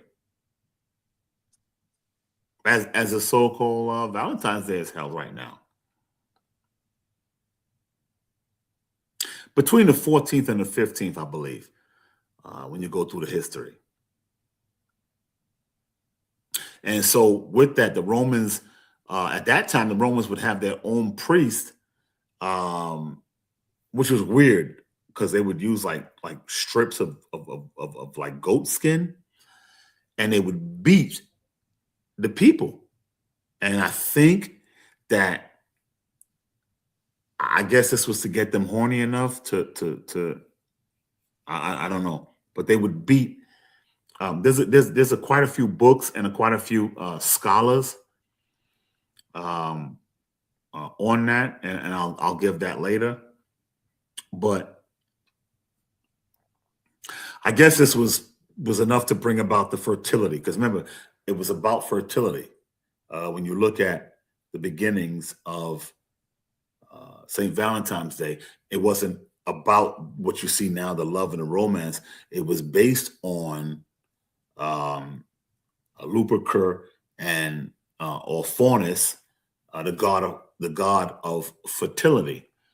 And so I guess this was a way to, beating them with goat skin was a way to enhance or wake up the fertility. I don't know about you guys or girls, but I think I could have found a better way to do that. So beating somebody with goat skin doesn't seem very attractive to me, but who am I to say what another person does? So that's what happened with that. And might I add, it mostly focused on women. Now it wasn't an only women thing because the men obviously had to be fertile as well, so that they can have the seed. Put the seed into the woman, but it was mostly focused, on women, and then they would pair the women and men together. You know what I mean, for the get down, and and this was there's a book called the period. Let me see. I have it here. The period of the Republic. All right, the festivals of the period of the Republic. And this is by a guy named W. Ward Fowler. All right. It's pretty good because he goes into depth about all the Roman high holy horror days. So if you want to see, if you want to learn more about not only this horror day but all the other Roman festivals that took place at that time. You could, and some of them were before Constantine, and some of them were after. Because, like I said again, a lot of people confuse. They put a lot of blame on Constantine for a lot of things that he was doing, but these things were established. Some of these things were established, like this was established before Constantine. You even had a couple of popes, which I'm going to get into. One of the popes that even knocked this out the park because he wanted to institute something else. So he got rid of this actual horror day. Wade Fowler, W. Wade Fowler. He what was it? Obviously, these people was nuts, man. But he did a good job with showing what we what these horror days was about. Because when you look at the other name for what is it, Lecarius? I forget the name of it. It was Faunus. And when you look at who the god Faunus was, now I think they took that from the Greeks as well. But no, was it Leprechus? Or I forget, Leprechus. Anyway, they were one of the same. Leprechus, right? Yeah, they were one and the same god. And at some point it was called Leprechus, and at some point it was called Faunus, but they were one and the same god. And it was a god of fertility, and it was a god of fertility over. Because Faunus was a little different because it was supposed to be it was supposed to focus more on like a shepherd god. You know what I mean? Where it would have be over the protection of like the herd. Because again, like I said earlier, if the animals were fertile, then you would have a great food supply and abundance. So that was a very important thing for them at that time. So Faunus / Leprechus was had to do a lot with a shepherd god and protecting the shepherd from wolves, which is kind of weird. We're gonna get into that. The book, let's see. And again, like I said before, a lot of the Romans, they took a lot of their gods from the Greek gods. And when you look at the god Faunus and the god Pan, they're almost the same. They have the same type of thing. Now, again, with Faunus, and this is going into the Valentine, because at that point, it hadn't become Valentine yet because the Pope, which I'm going to get into, hadn't changed it. He hadn't gotten rid of it yet because he had gotten rid of it for a while. And they brought in St. Valentine's, who, believe it or not, was a martyr in those days for good works. That's what the history says. But we'll get into that. The understanding of faunus, or lupa. Let's just say lupercus. If you go back to how Rome was started from these two little toddlers, Remus and I forget the other dude's name, Romulus. Romulus, the Water King. And so the story is that they were taken care of by a female wolf. Now, is it a coincidence that that female wolf name was Lupus? I don't know. You tell me.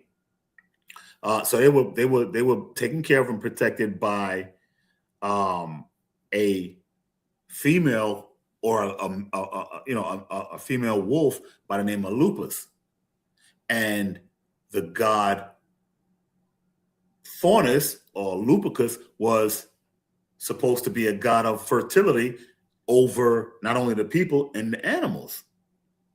So because animals were a big part of their food supply, and that's what I hinted to, that's what I mentioned earlier, because that Lupus was supposed to protect the herd from wolves, which it's just weird. The whole thing is weird. But we do know about Remus and Romulus being taken care of by a she-wolf named Lupus. And that god was supposed to protect against wolves, protect the herd against wolves. Now, contrary to popular belief, let's get into Constantine, because he didn't really instill or even come up with the concept of the St. Valentine's Horror Day, which I call it. For that, we got to go. I think we got to go so far back, and some of it is legend. It depends on what you believe in the books that you read, and there are a lot of scholars like Livy, and there's one other dude that's really good at it. But they came up with certain histories of it.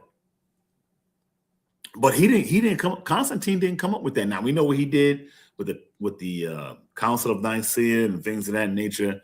But we're talking about, this goes back to the beginning of Rome's inception. Why? Because we're going back to Remus and Romulus. Now, even in that case, I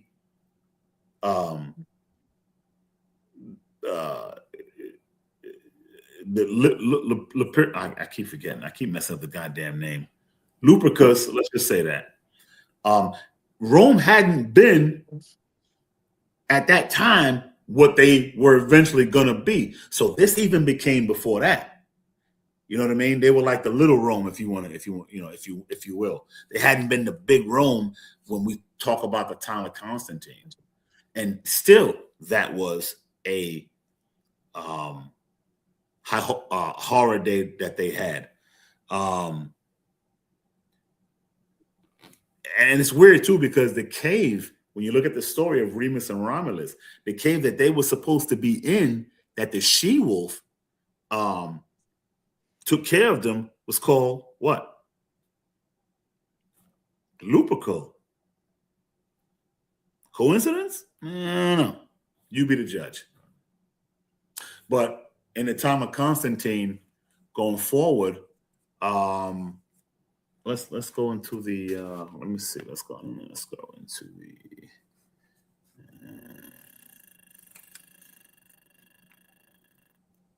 okay, so let's go to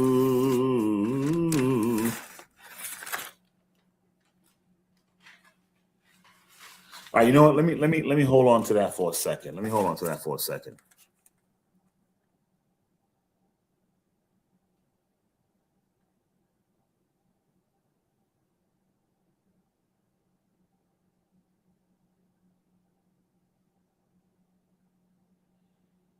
Yeah. Let me hold on to that for a second, because so again, the Valentine's Day came from the root of a festival called Lupercal, where the priests um, in Rome at that time, um, and they were called Lupercal. They were the ones that were performing these type of things, and it always started in the month of February, and it was supposed to protect against the wolves, messing with the food supply, which were the goats and things of that nature, and it was also bless the women and men to be fertile so that the nation could grow. Um, Now the king, like the kings that they had in Rome at that time, um, they were cool with it.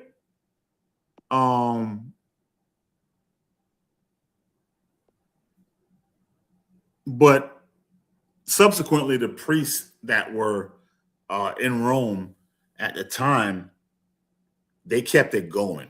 All right. So before we even get to Constantine, this was something that was going on way before him. The king started it. With the certain legends about Romulus and Remus, I believe their names are. And they kept it going. And when you read the writings of there's a dude called what's the name, Plucard, and Livi. When you read their writings, they pretty much express where it all started. So we know it didn't start with Constantine, because I know a lot of Constantine gets blamed for a lot of things that started before him. Not saying he didn't have a hand in it when it was his time to rule, especially with the bringing in that Christian stuff, but it didn't start with him.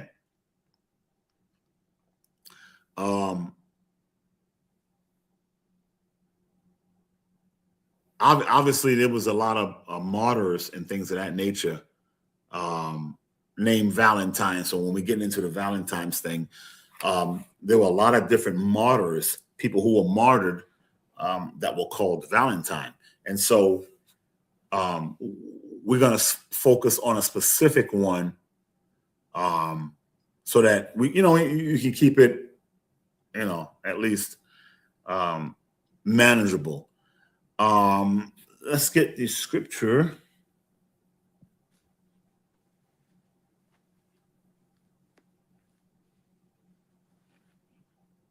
Actually, you know what? Let's talk about real quick about the different Valentines. The one we're talking about came about during the time of the Emperor Claudius. If you know anything about the history of the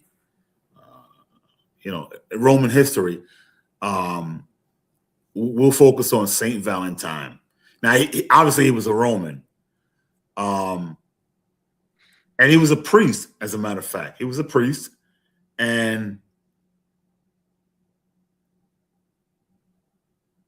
this was, I think this was Claudius II, not the first, because obviously there was a couple.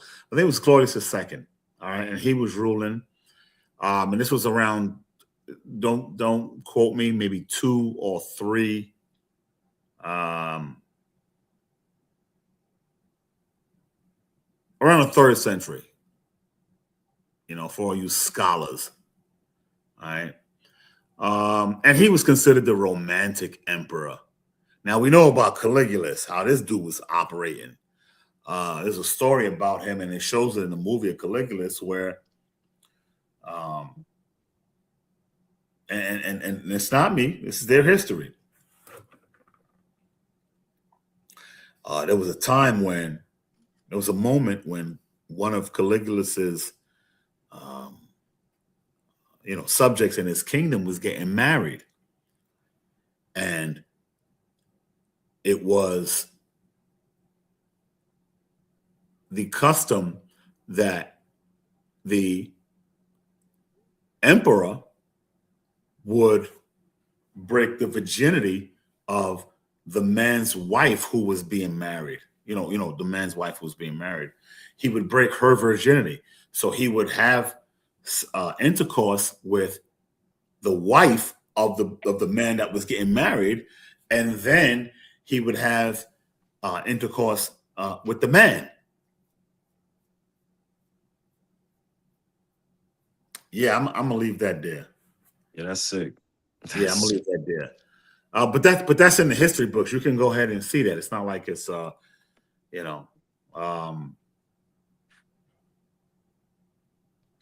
but this guy here, Claudius, was supposed to be the romantic emperor, because of a lot of things that he had already done.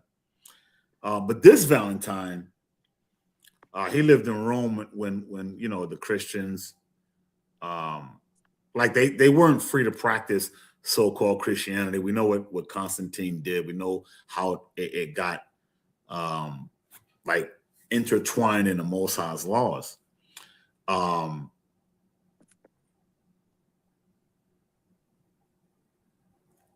until then, now they had already been celebrating this Lupercalia. All right, that didn't start with Constantine. And it wasn't till, and it was celebrated in February, which was a pagan ritual. But it wasn't until hundreds of years later when Constantine was on the scene.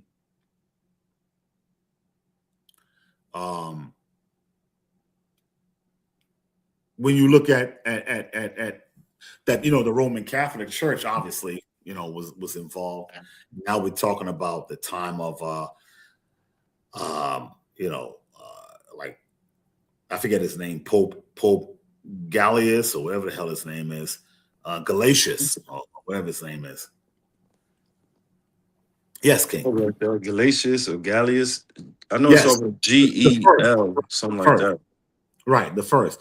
And he was like, I think from like, I know it was in the 490s, the AD. I know it was in the 490s. I don't exactly.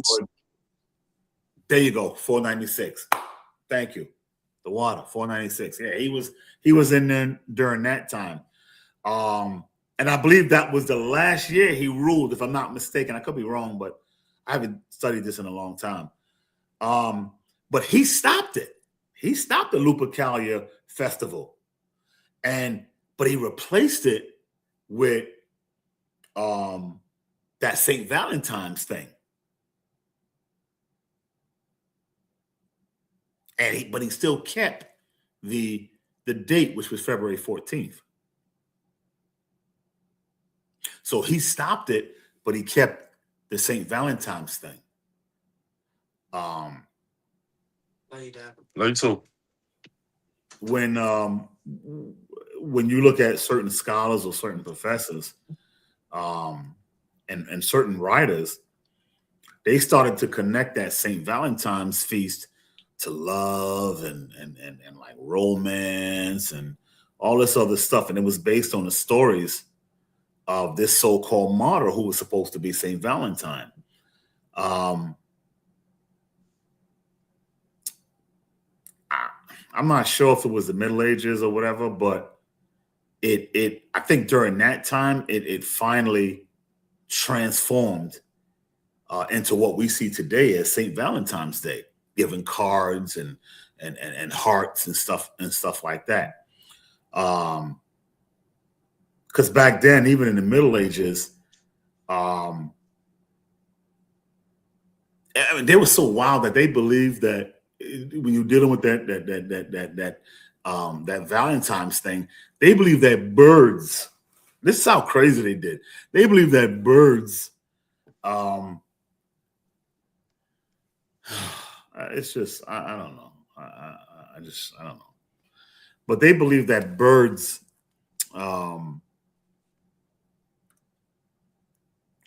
began mating in February. Now I've known that birds mated in February.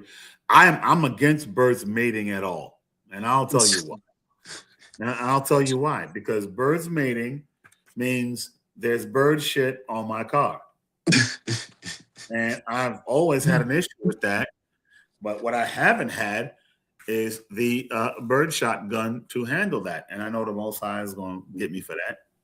But you crap on my car, it's a problem. But anyway, this is to show you how we got so far away from the tenets of the Most High's laws. Okay, because we weren't supposed. That's why the Most High tell us not to do. Let's get that. Let's get that. It's my scripture. Because he told us not to deal with what the heathens deal with.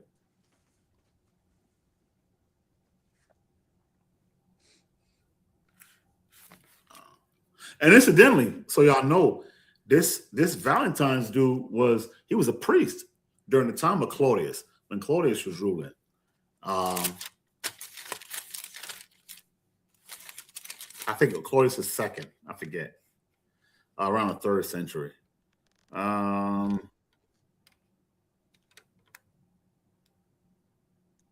And he was supposed to be such a benevolent person that he was supposed to help Christians who were being persecuted at that time.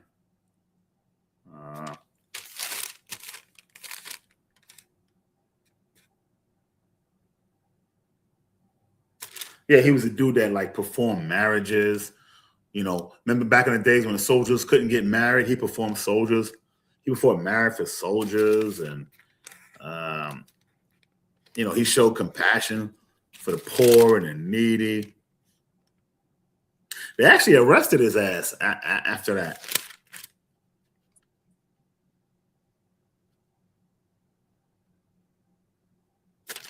And they executed him. And here's the crazy part. If you look into the history, they executed him on February 14th. And sometime in AD. Sometime in the 200s. I don't remember when. And so what 270? Okay, 270. And so they honored him with this date. That's how it got to St. Valentine's Day. That's why you see all the love and the romance and giving chocolates and all this kind of stuff. Because of him. And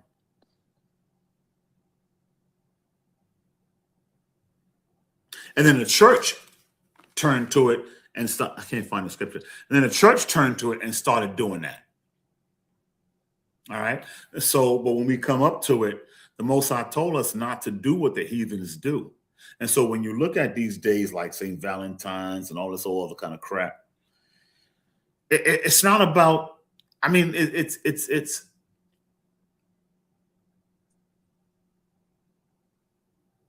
it's more than just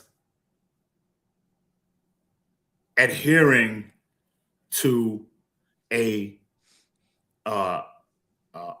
horror day that the Most High says we shouldn't celebrate. It's kind of like a slap in the face to the things that we already know and who our God is and who our power is and why we're supposed to do the things that we're supposed to do according to his will, not according to the world's will, because it wasn't the world that saved us. It's not the world that is going to save us.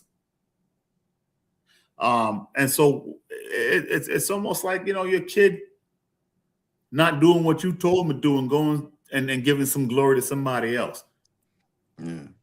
Celebrating Valentine's Day, knowing that it's a day that someone, in a way, it's a day that someone was murdered and they just decided to give him praise for that. That's like JFK getting slaughtered, getting shot, and then they say, "Oh, we're gonna have JFK Day," and then everybody, they don't want to say, "Oh no, it's a day of love. We celebrate JFK. It's our love day." Right. Absolutely. And so when you look at St. Valentine's Day, and the reason for it, and the reason why it is the way it is now, it's all based on going back to Rome. and the inception of Rome, if you believe the story about those two little toddlers who was raised by that she-wolf, who, by the way, was lupus. And so you see um, the progression of the word uh, of where it started in pagan worship, and then it comes down to Saint Valentine's, where you see the guy with the pan, where they took from the Greek, and you see the guy with the, I forget his name, whatever he is, with the little baby with Arrows. the arrows and stuff. You're giving the honor and the glory to another deity. I think his name was Eros or something like that. Yeah, you're breaking 3, 4, and 5 commandments. You're breaking those commandments. You're destroying the covenant that the Most High, or the agreement that the Most High made with you. You're destroying that. And then it's a slap in the face, because it's like, wait a minute, I did this for you. You saw me do this. And because you want to, you see the wealth and the progress and the profit of other nations, and you see how they got it because they're bowing down to statues, and you think to yourself that, hey, wait a minute, that's how they got it. And we know that that's how our people thought, because if it weren't for the fact, if it weren't that, they wouldn't have created the golden calf. Because that, in essence, was why the golden calf was created. Our people got scared. They were worried. They didn't think Moses was coming back, and they wanted to be wicked. They was like, look, we need a God to go before us if we're going to go back to Egypt. Why? Because that's where they saw all the other gods. And this was after the Most High got them out of that. So you mean to tell me the thing you didn't see got you out of bondage, and you want to create something that you can see to go back? When you put it like that. Yeah. And so when you go back to, and the reason why I'm focusing on the past is because a lot of these horror days come from things in the past, and we don't know where St. Valentine's came from. This guy wasn't no beneficent person. And when you look at how Constantine did it, what his hand was in it during the time. Now, we all know that his greatest thing was during those Council of Nicaea, but he, in this, I can't blame him. He didn't have a hand in this, at least not at the beginning. This was way before him. However, he did take up the mantle and run with it. And so the bottom line is, when we look at St. Valentine's Day and all these other high holy days, and we celebrate these days, we're giving credence to other gods. We're giving power to other gods. We're saying we don't want to be ruled by the Most High. Most High told us to worship him in what? Spirit and in truth. The spirit part was an integral part of what he said. We didn't want to do that. We wanted the physical part. We wanted the tangible part, like the other nations had. But understanding the spiritual part is, look, man, you got to be in line spiritually. Even if you don't see the Most High, you see everything around you. And so we went off with that.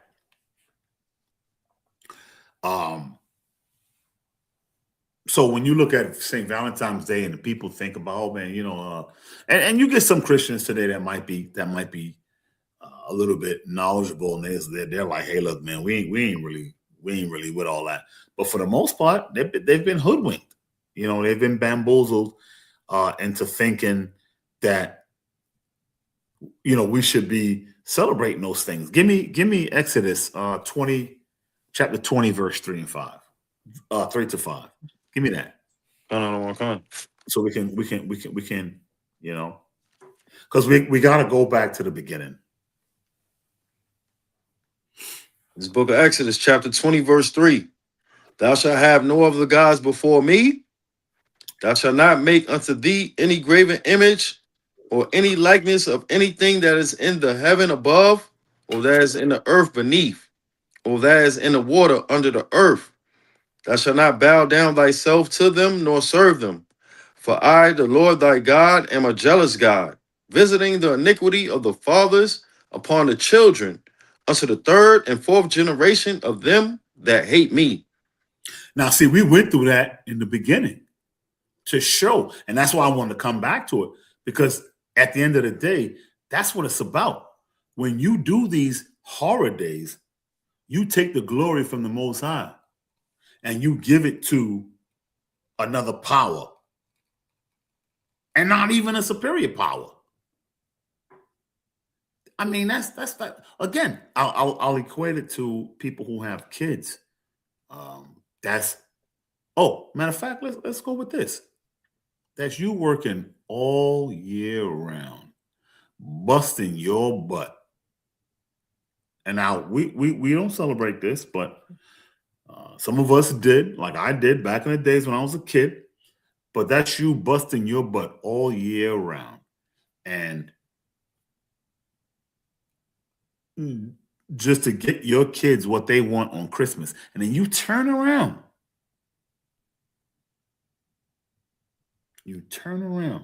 And you say, thank Santa Claus for getting you everything that you wanted this Christmas. Huh?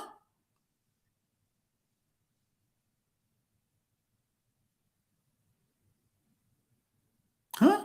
That's actually what it equates to. It equates to you doing all of the hard work, you doing all the legwork, you doing all of the functions, and then somebody who you did it for turns around and give that glory to somebody else. It's no different. Valentine's Day is no different. You just don't know because our people have gotten Christified. And so they don't know the origins of where that holiday comes from. So now every time you say it, you acknowledge not only that holiday, but those who are involved with it. You're giving that credence to another power. You're saying, I acknowledge what happened then. And what the scriptures clearly tell us, thou shalt have no other gods before me. Now, remember what I said earlier. It doesn't only have to be a physical thing. It can be an ideology. It can be an image. It can be an icon. It can be an idea. You only love your woman that much on St. Valentine's Day? And you don't even know who he is or where he came from? So these are the things that we got to look at, man.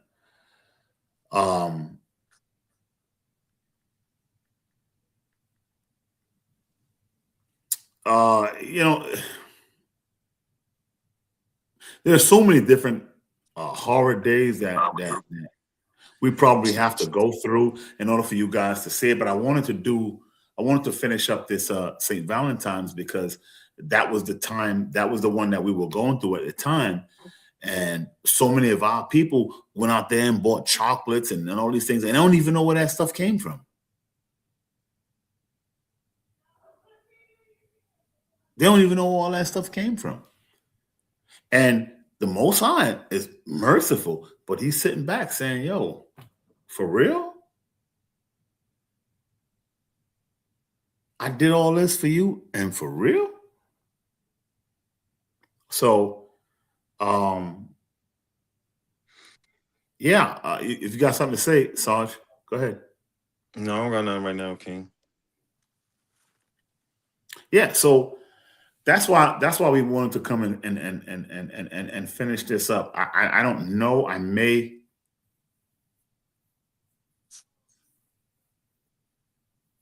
There may be a part 3 to this because I kind of do want to get into the chocolates and again, like a lot of the Romans, what they did, a lot of their gods that they have, especially because there are at least 7 gods of fertility that they took, and some of it, like I said, some of it they took from the Greek, from the Greeks, as in the god Pan. So I'd like to get into that version or that side of it, and so we can talk about the chocolates and the candy and all the kind of stuff. So I don't know. I may cut it off here, or I may do that third installation.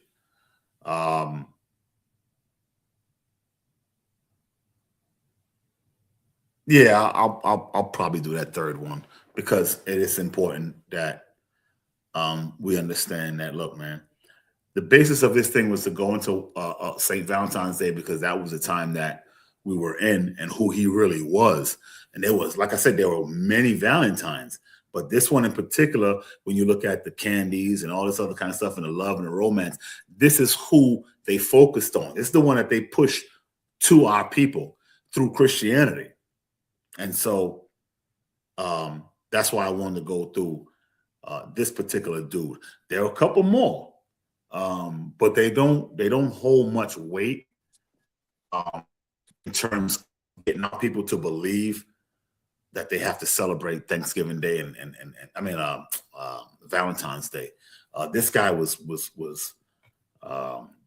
paramount because they made him out to be a compassionate, loving person, where he the one to have compassion and feed the homeless and things of that nature. And but we all know that where that came from. That came from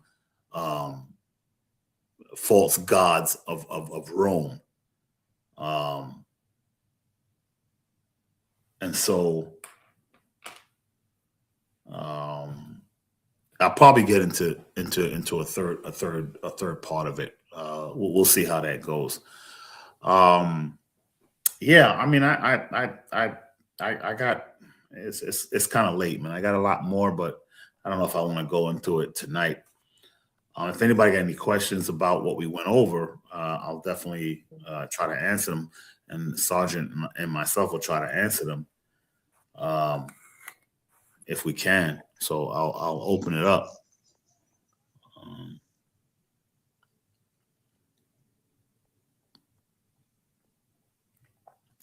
Yeah, I saw what real rap refuge. Yeah, well, we don't answer those type of things. We don't care. Yeah, we don't care.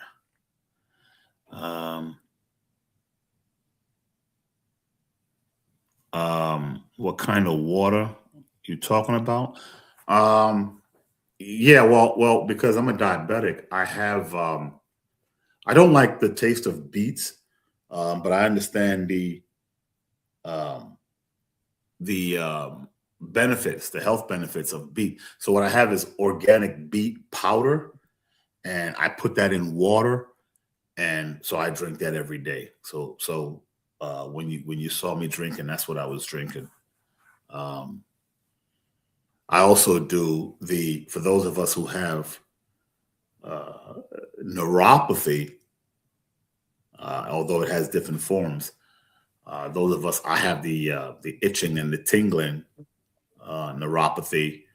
I also do the the lemon in water with the cayenne pepper. As we know, the benefits of cayenne pepper, with opening up the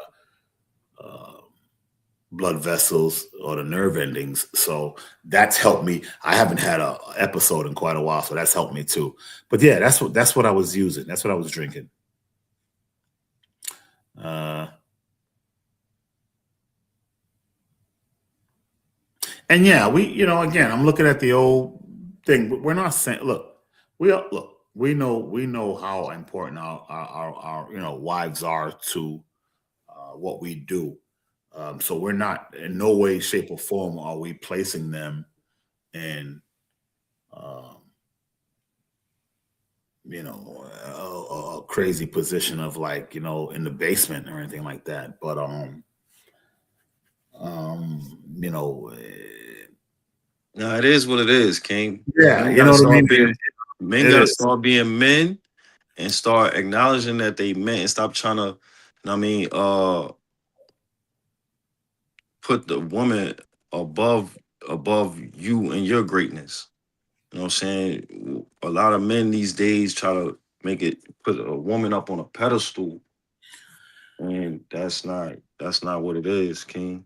And the thing is, it's we all have we each have our importance. You know what I mean? And I think what happens is when we try to make the importance on the same level, that's where the problem comes in. We will call to do certain things, women will call to do certain things.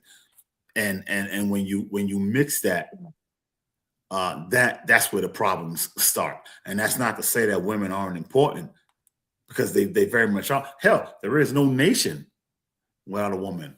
Or we That's can go a that's a step fact. further. That's a There is fact, King. there is no I- nation without a man. And the Most High gave us our offices, and so when we deviate from that, that's when you start to get people talk about, oh, my wife, this and that, and the third. Oh, I mean, that's a beautiful thing. We love you for your wife, but we got our office and they got theirs. You know what I Fine. mean? They gotta, and um, you gotta function in your office. And the day that you put her above your office, then that's where you go wrong. And what a lot of our people are doing is not only they're putting above their office, but they're putting the woman above the Most High, and that's where my issue comes in. Because uh, anything you put above the Most High is off. Yeah. And for someone to feel as though they woman is their God, that's like a slap in the face to the Most High. So, what I mean? That's what I mean by that. I don't want no one to get it misconstrued. I love our sisters. I know they hold a very important role in Israel, but they are not more important than the Most High. That's my thing. I think a lot of that comes from the understanding that, and it's a misunderstanding of the woman actually bringing forth life. They do bring forth life. They don't create life, though. You can bring it forth, but you don't create it. Um, whether they like it or not, that creation comes from the man, because it's the man's seed. And we can do a class on that, because actually I've been wanting to do a class on that. Let's just get that stuff out in the open. Yeah, And, even huh? I was just gonna say, even like when a baby is developing in a woman's womb, right, in her stomach, the umbilical cord that the baby is attached to, that came from the man's seed. That didn't come from the egg. So like everything that the baby is getting is nutrients, is vitamins. That all coming from that seed, from the man, from the. All right, but like you said, we'll get into it later, King. Yeah, because you can, you know what, but you're right. Biologically and scientifically and medically, that is true. Now we can go back. We can all, and we know what they're going to say. We know there's going to be some people that's going to say, and we can actually go back to What came first, the chicken or the egg? But when you go all the way back and you use man as the example, Adam was created first.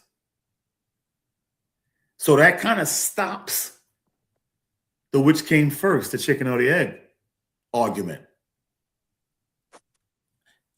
Adam was created. The seed of creation was put in Adam. Adam then had a wife, Eve. Adam put the seed in Eve, his wife, and Eve brought forth life. She didn't create it. She brought it forth. It was already, the creation was already in the man's seed. Now, that's not going to sit right with a lot of people, but if you got common sense and you understand how to read, that's the way it went down. You didn't create life. You nurtured it. You protected it. You helped formulate it, but you didn't create it. The means to create the life was in the man's seed. That's why you can't create life on your own, and a man can't nurture life on his own. So one needs the other, and we're never ignorant about that. One needs the other. What's his name? Who was that? I forget his name. Whatever his name is. Yeah, it's not. We don't down women, but the order is the order. The order is the order. So, we, like I said, we can get into a class on that. A real rap refuge. Yeah. We can get into that. He said Isaiah 4:1. What about Isaiah 4:1? Well, it's kind of late though. We ain't gonna keep people. But I don't mind getting into it. But my wife is God. She brings life. Yeah, you're a little mixed up on that, man. Yeah, my fault, King. I was just gonna say, like, even with that, right? The brother, he asked to bring out Isaiah 4:1, but then he says his wife is his God. Like, Isaiah 4:1 is talking about how the woman is gonna come to serve the man. Like, you confusing yourself, King. Yeah, You're confusing yourself. It's all right. You know what I mean? I mean, that's what look, man, if you're in the New York City area, you know, we're celebrating the Most High's Passover, the Passat. Come on through, man. If you want, you know, we can talk about it. It's fine. Come on through, because I mean, I understand, and you have a different understanding that's not biblically correct. And this is in no way taking anything away from the woman, but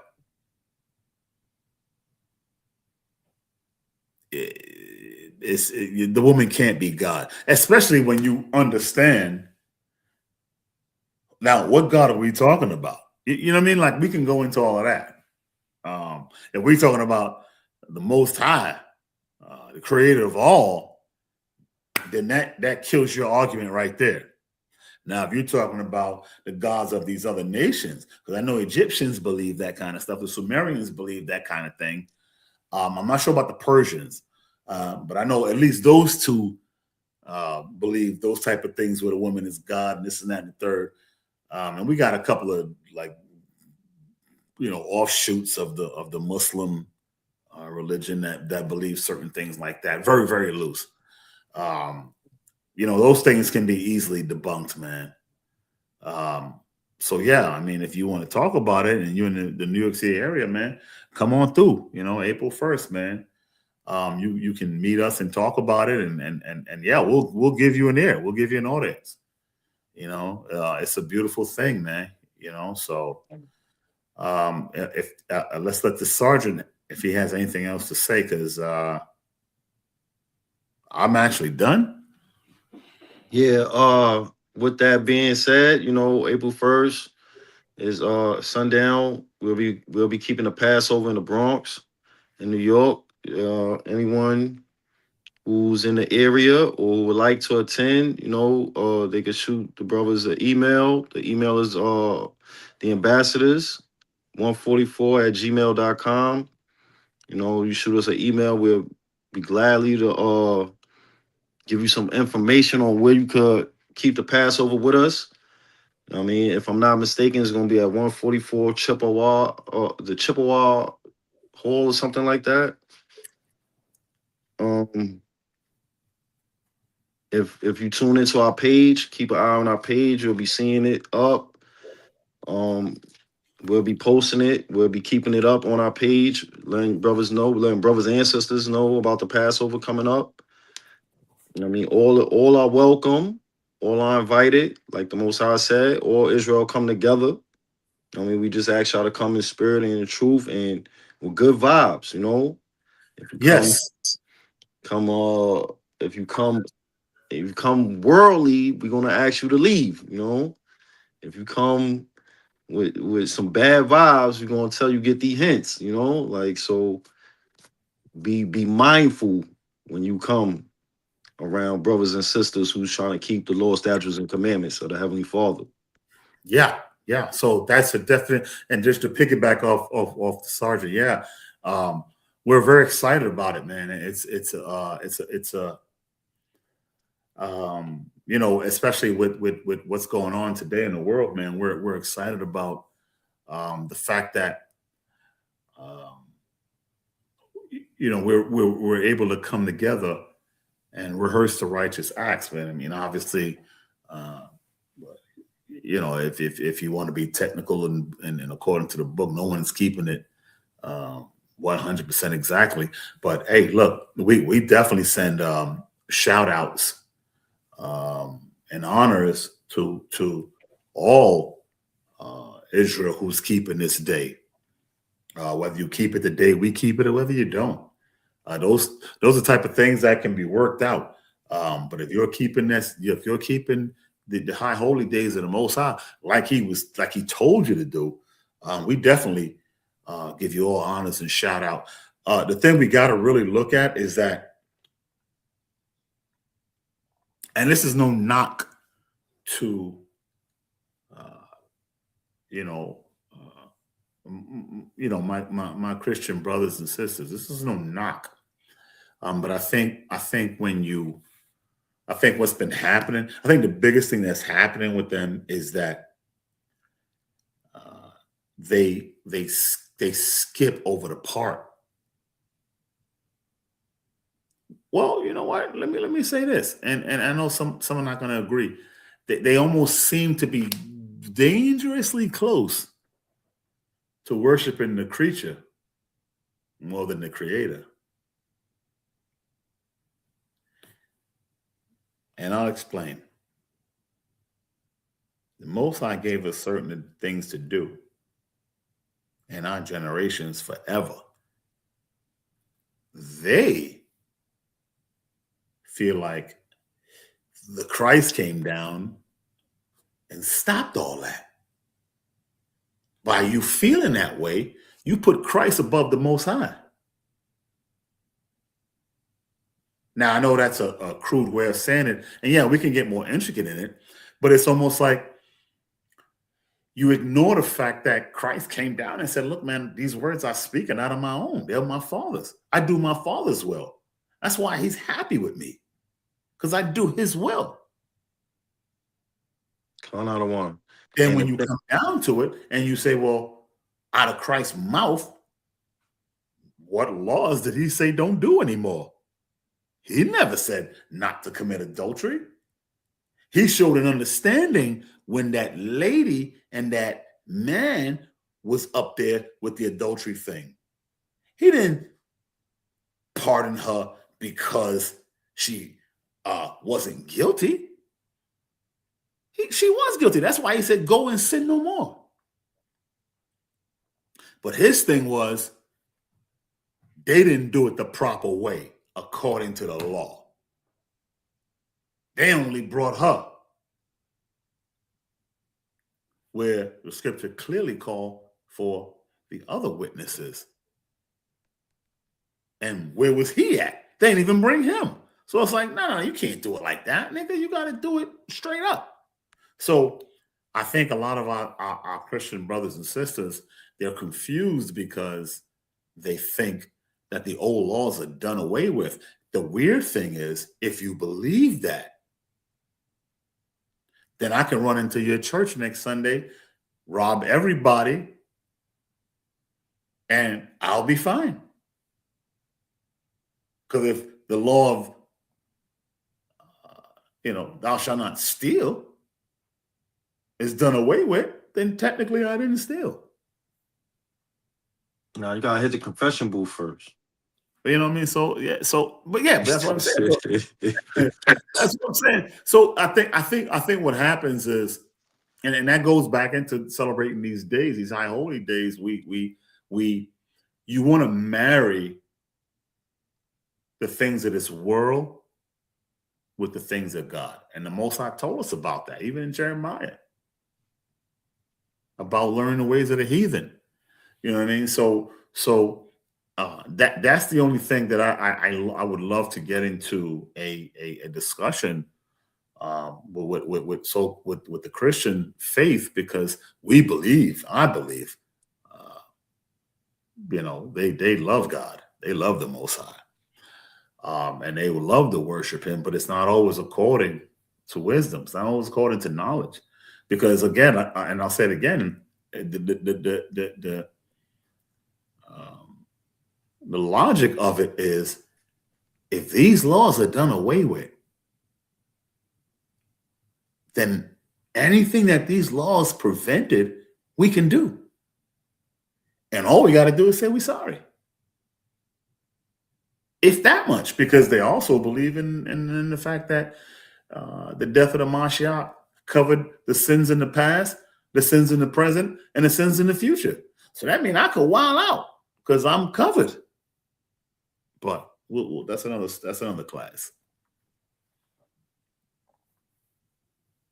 So I'll let you have the last word, Sarge, and I think we can shut down. Wait. Let's see what's been said. Let's answer some of these things in the Ephraim in the house. All right, we loves you. Kenya Jones, no mixing. You agree? Nicely put. That's the order.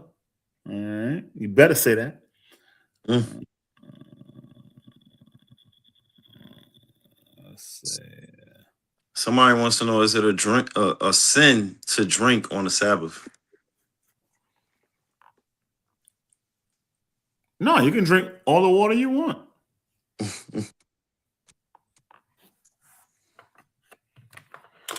I'm assuming they're not talking about water. Unless it's that fire water. Yeah. You want to answer that? I mean, we can. We can, yeah.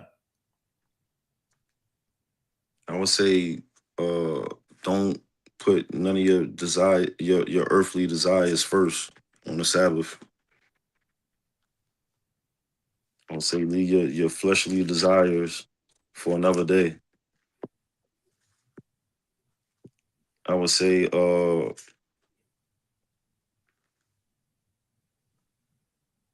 be a drunkard. That's for sure. Well, here's a question. Here's the thing. That's the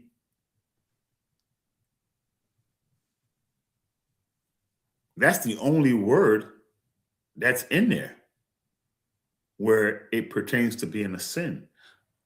Outside of what we were talking about today, or alluding to today, about waking up and letting that be your God.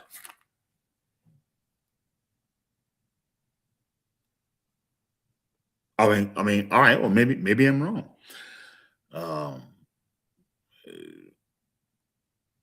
Show me where it says you can't. How about that?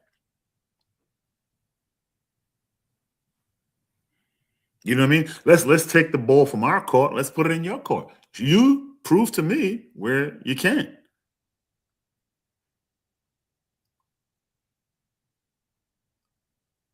Because when you go through, especially when you go through the Old Testament, wine was a part of a lot of the celebrations, and some of those celebrations were on Sabbaths.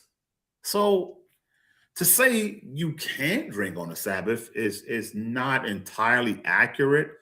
Um, yeah, there are certain protocols that's followed behind that, but no, it doesn't. The Bible, it doesn't forbid that. It just doesn't. Not that I've seen. It doesn't.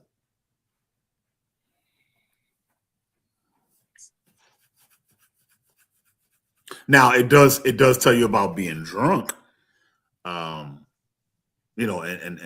drunkenness. Um, and that give me Ephesians. Give me Ephesians 5. Let's go Another into one. it. Right. Yeah, give me Ephesians 5. Start at what is it? Was it 15? No, start. Give me yeah. Let me see 15. Let's see what 15 says.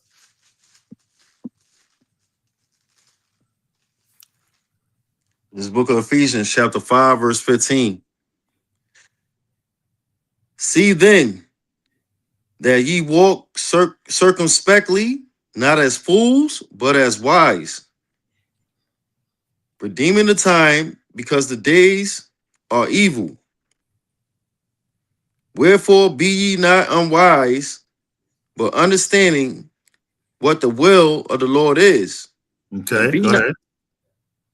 and be not drunk with wine, Mm, wherein is excess, but be filled with the Spirit.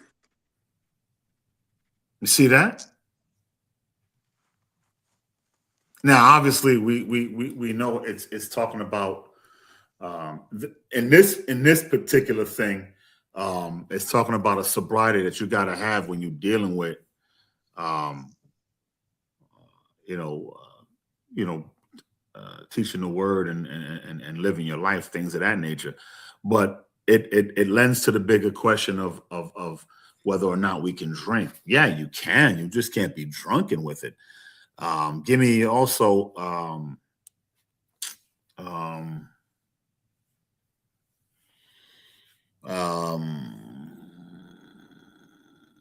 Proverbs 20.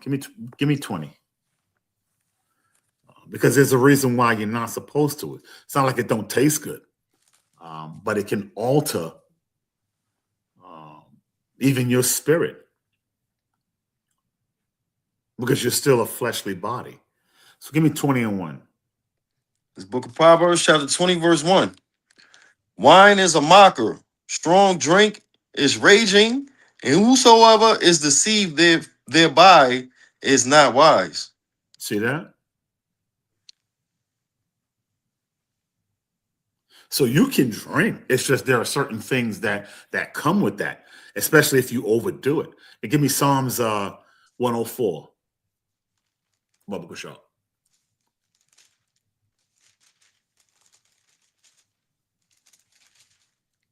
Psalms 104. Yeah, give me Psalms 104 and is it 14? Is it 14? Let me see what 15. 14 says. 15. Yeah, 15. Give me 15. Yeah, 15. Psalms 104, verse 15. And wine that maketh glad the heart of man, and oil to make his face to shine, and bread which strengtheneth man's heart. You see that? So we and a lot of our a lot of our high holy days, a lot of our observances, we used wine. Wine was good. We do it during the Passover. We do it. There are why. You know what I mean? A lot of celebrations that wine was a part of. So you can. Um, um, a lot of times we got to switch it up. It's like, well, can you prove that you can have wine on the Shabbat? Well, can you prove that you can? I've never read a scripture that says you can't. Um,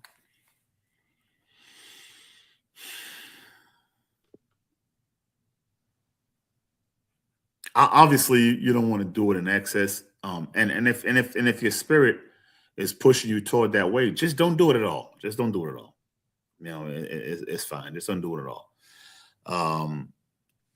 Now,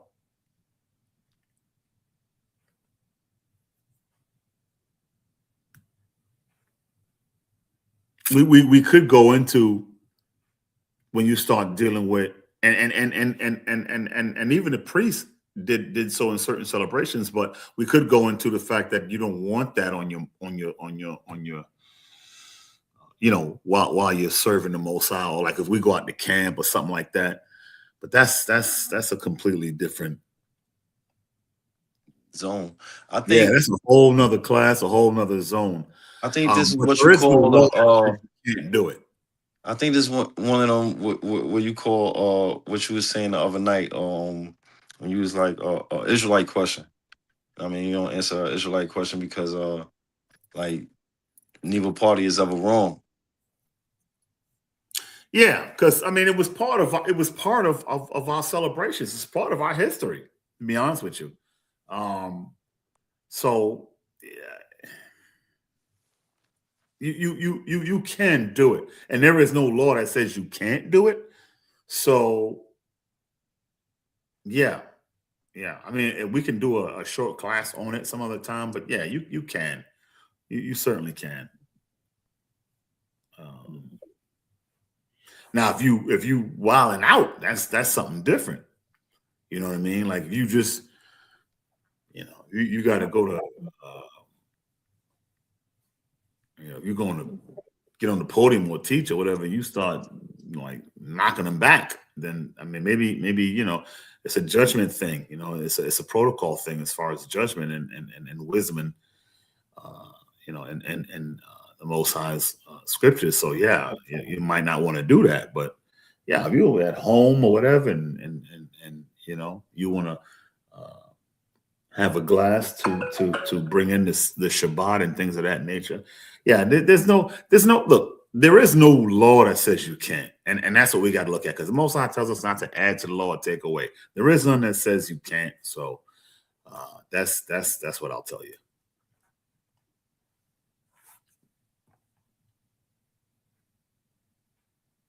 Yeah. Let me see one more.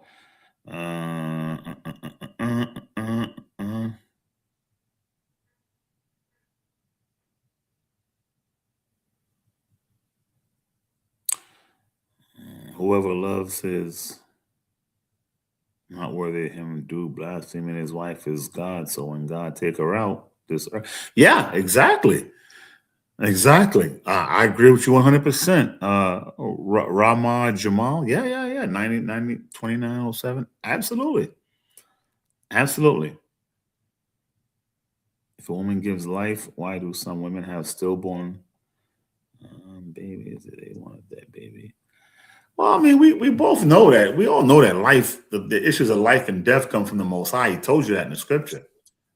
You know what I mean? So the issues of life and death is in his hand. Whether we know the reason or not for why he does certain things, that's another issue entirely. But if you don't get up the next morning, that's the Most High's will. If you get up the next morning, that's the Most High's will.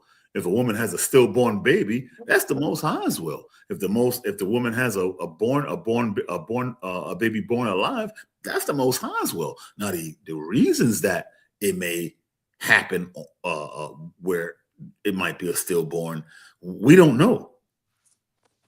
The scripture don't go in depth into why these things happen. It gives you certain clues, but it doesn't go in depth as to why these things happen. So,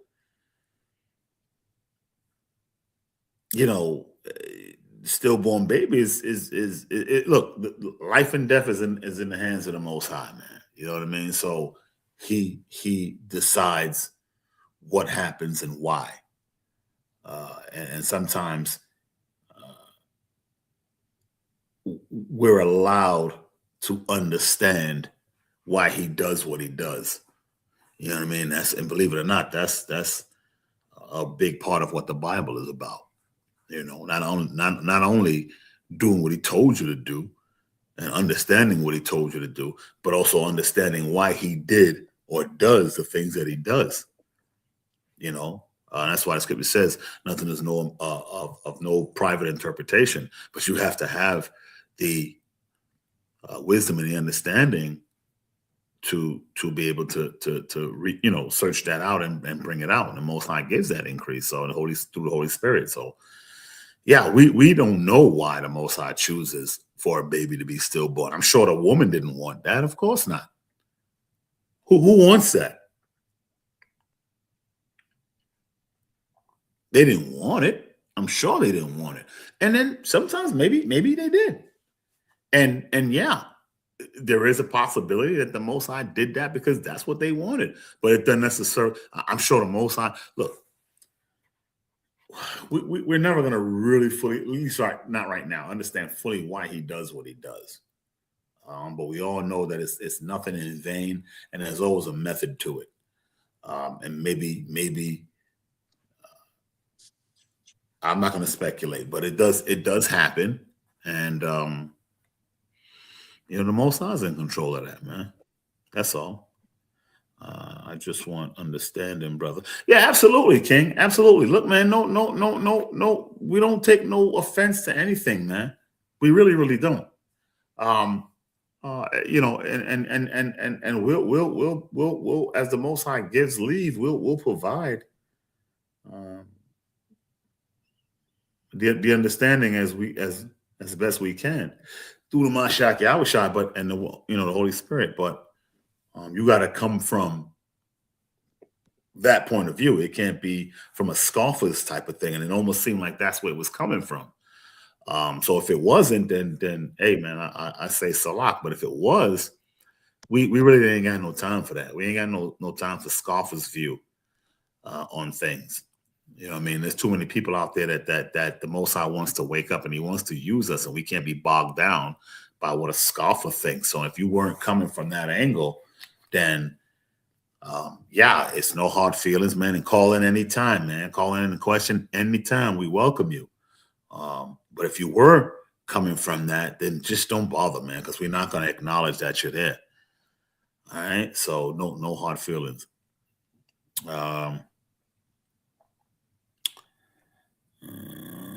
Bon Oriole, East New York. Shabbat Shalom. Family, of course. Of course, y'all don't know nothing about that, but it do what it do. What kind of water? Okay, I said about the what I was drinking back then was the beets, beet, the organic beet water. Yeah. So yeah, I mean, I think that's it, man. Sound like we was getting ready to watch Mr. Rogers. That was good. That was good. Yeah, a lot of jokes I see. It's all good. It's a future. In the future, it's Hanukkah, not Amalek's Hanukkah. Did I say Hanukkah or Hanukkah? You know what? If I did say Hanukkah, Salak, I apologize, and the water for the correction. I know it's Hanukkah. So if I said Hanukkah, then I apologize. Wandawana, so much better. I don't see where she cooked us nothing, but that's what it do sometimes.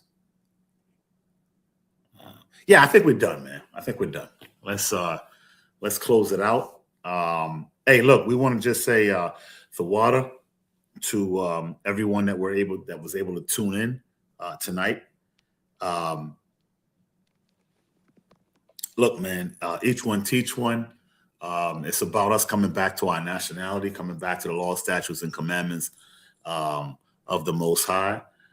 These laws are not done away with because, again, if that's the case, then we can do whatever we want and there's no sin for it. And then if that's the case, then why the Mashiach, or the one you call Messiah, why'd he die? What was the point? And for him to die for my future sins, that wouldn't be good either. That wouldn't be That wouldn't be too smart of a Messiah, because that means that I can go and smoke somebody because I know I'm good. And you'll say, well, no, it don't cover that. Well, if the law of thou shalt not kill is gone and the Messiah died for my future sins, then it actually does exist. That means I can go and smoke a dude and not have to worry about two things. One, the law of killing unrighteously. And two, I'm already forgiven because he died for my future sins. Now, I understand I'm being a little facetious, but this is the type of understanding that they have, and I think that might be the next thing that we do, is give an understanding of those type of things. So I want to say on behalf of myself, ambassadors of Christ, I want to just say, hey, Thawada, for y'all tuning in. We really, really, really do appreciate it. If you guys can subscribe and like and do all that other stuff that they say do. I don't know. I'm not really big on technology. We can help this thing to grow, man, and bring out the Most High's word, because and shout out to all of the Hebrew Israelites out there who's doing that, who understand their nation, who understand who they are and things of that nature, man. Hey, look, man, we shout y'all out for doing that. For those of our people who in the Christian faith, we shout y'all out too. You know, those of us from Masters of Christ, we're gonna shout y'all out, man. Nobody has everything. Y'all got some things, we got some things. We get together and we put it together, and it's a beautiful thing. As long as y'all believe in the things that we believe in, and we believe in the things that y'all believe in, we believe in this Holy Bible. The rest of that stuff we can work out. So we definitely want to shout out our Christian, so-called Christian brothers and sisters out there, and anybody that's doing the will of the Most High, or trying to do, or searching. We're always here. We're always available. And if we can enrich y'all lives in any way, would let us know. Let us know via all the ways that we're able to be contacted. We'll even physically show up to your church if we have to. And I promise you, the one thing we won't have is a collection plate. Unless y'all don't mind that. But that's a joke. So, Sarge, you got any last words before we close out? Yeah, Khan King. I was just wanted to bring out a script real quick. Psalms 94:16. The Lord said, "Who will rise up for me against the evildoers? Or who will stand up for me against the workers of iniquity?" So, just remember the Lord. The Lord is just asking us, to do our part. And keeping the law, statutes, and commandments. That's a part of it. Rehearsing the righteous acts, keeping the Passover. Like we said, we got the Passover coming up, and we would love for all to come attend and to keep the Passover with us. If not, Lord willing, y'all still keeping it somewhere. If y'all love the Most High, and that's something that y'all will do, because the Most High said, if you love me, you'll keep my commandments. So, we're not asking you, we're not forcing no one to come keep it with us. We're asking all to come keep it with us. And if it's not in you to come keep it with us, as long as you keeping it, then that's all we ask, Facts. That's what the Most High want. Facts. Also, I just want to say also, when yeah. y'all go when y'all come on and check out the class tomorrow, when y'all see the brothers Barack and Yediah, tell the brothers like, yeah, I'm here and I'm ready to stand up for the Most High against the workers of iniquity. Come. So I guess with that, again, I want to say Thawada, I want to thank everybody that logged on. I want to thank everybody that's listening. May this message meet those who maybe didn't have a chance to log on but could listen. However, they did listen, and even spiritually made this message touch somebody's heart or somebody's spirit rather, to bring themselves back toward the Most High. But the glory is not ours. None of the glory is ours. All right. We're just servants trying to do the best that we can. We don't always get it right, but that's the struggle. That's the struggle. We don't put down the plow. All right. So, you know, there always is a chance with the Most High. I always say, you know, when the Most High is done with you, when your eyes don't open anymore. And so as long as they do, you have another chance. General always says there is no tomorrow, and there really isn't. We can get off this phone right now, and both myself and the sergeant could go into the netherworld. So you always got to keep that in mind. And so we thank you. First and foremost, we thank the Most High. We thank the Mashiach for allowing us to get this word out to our people. We see a lot of things happening. So we say, you know, rise our people, and may all of our people come back to the law, statutes, and commandments of the Most High, and the other things and other tenets that are needed to be a well-rounded person in righteousness, as our Christian brothers and sisters strive to be. So with that, we'll say Shalom, Shah Shabbat, Shabbat Shalom, and we look forward to the next class. Shalom. Shalom, Shah Shabbat. And also, Ashar Kadash Shana. Happy New Year.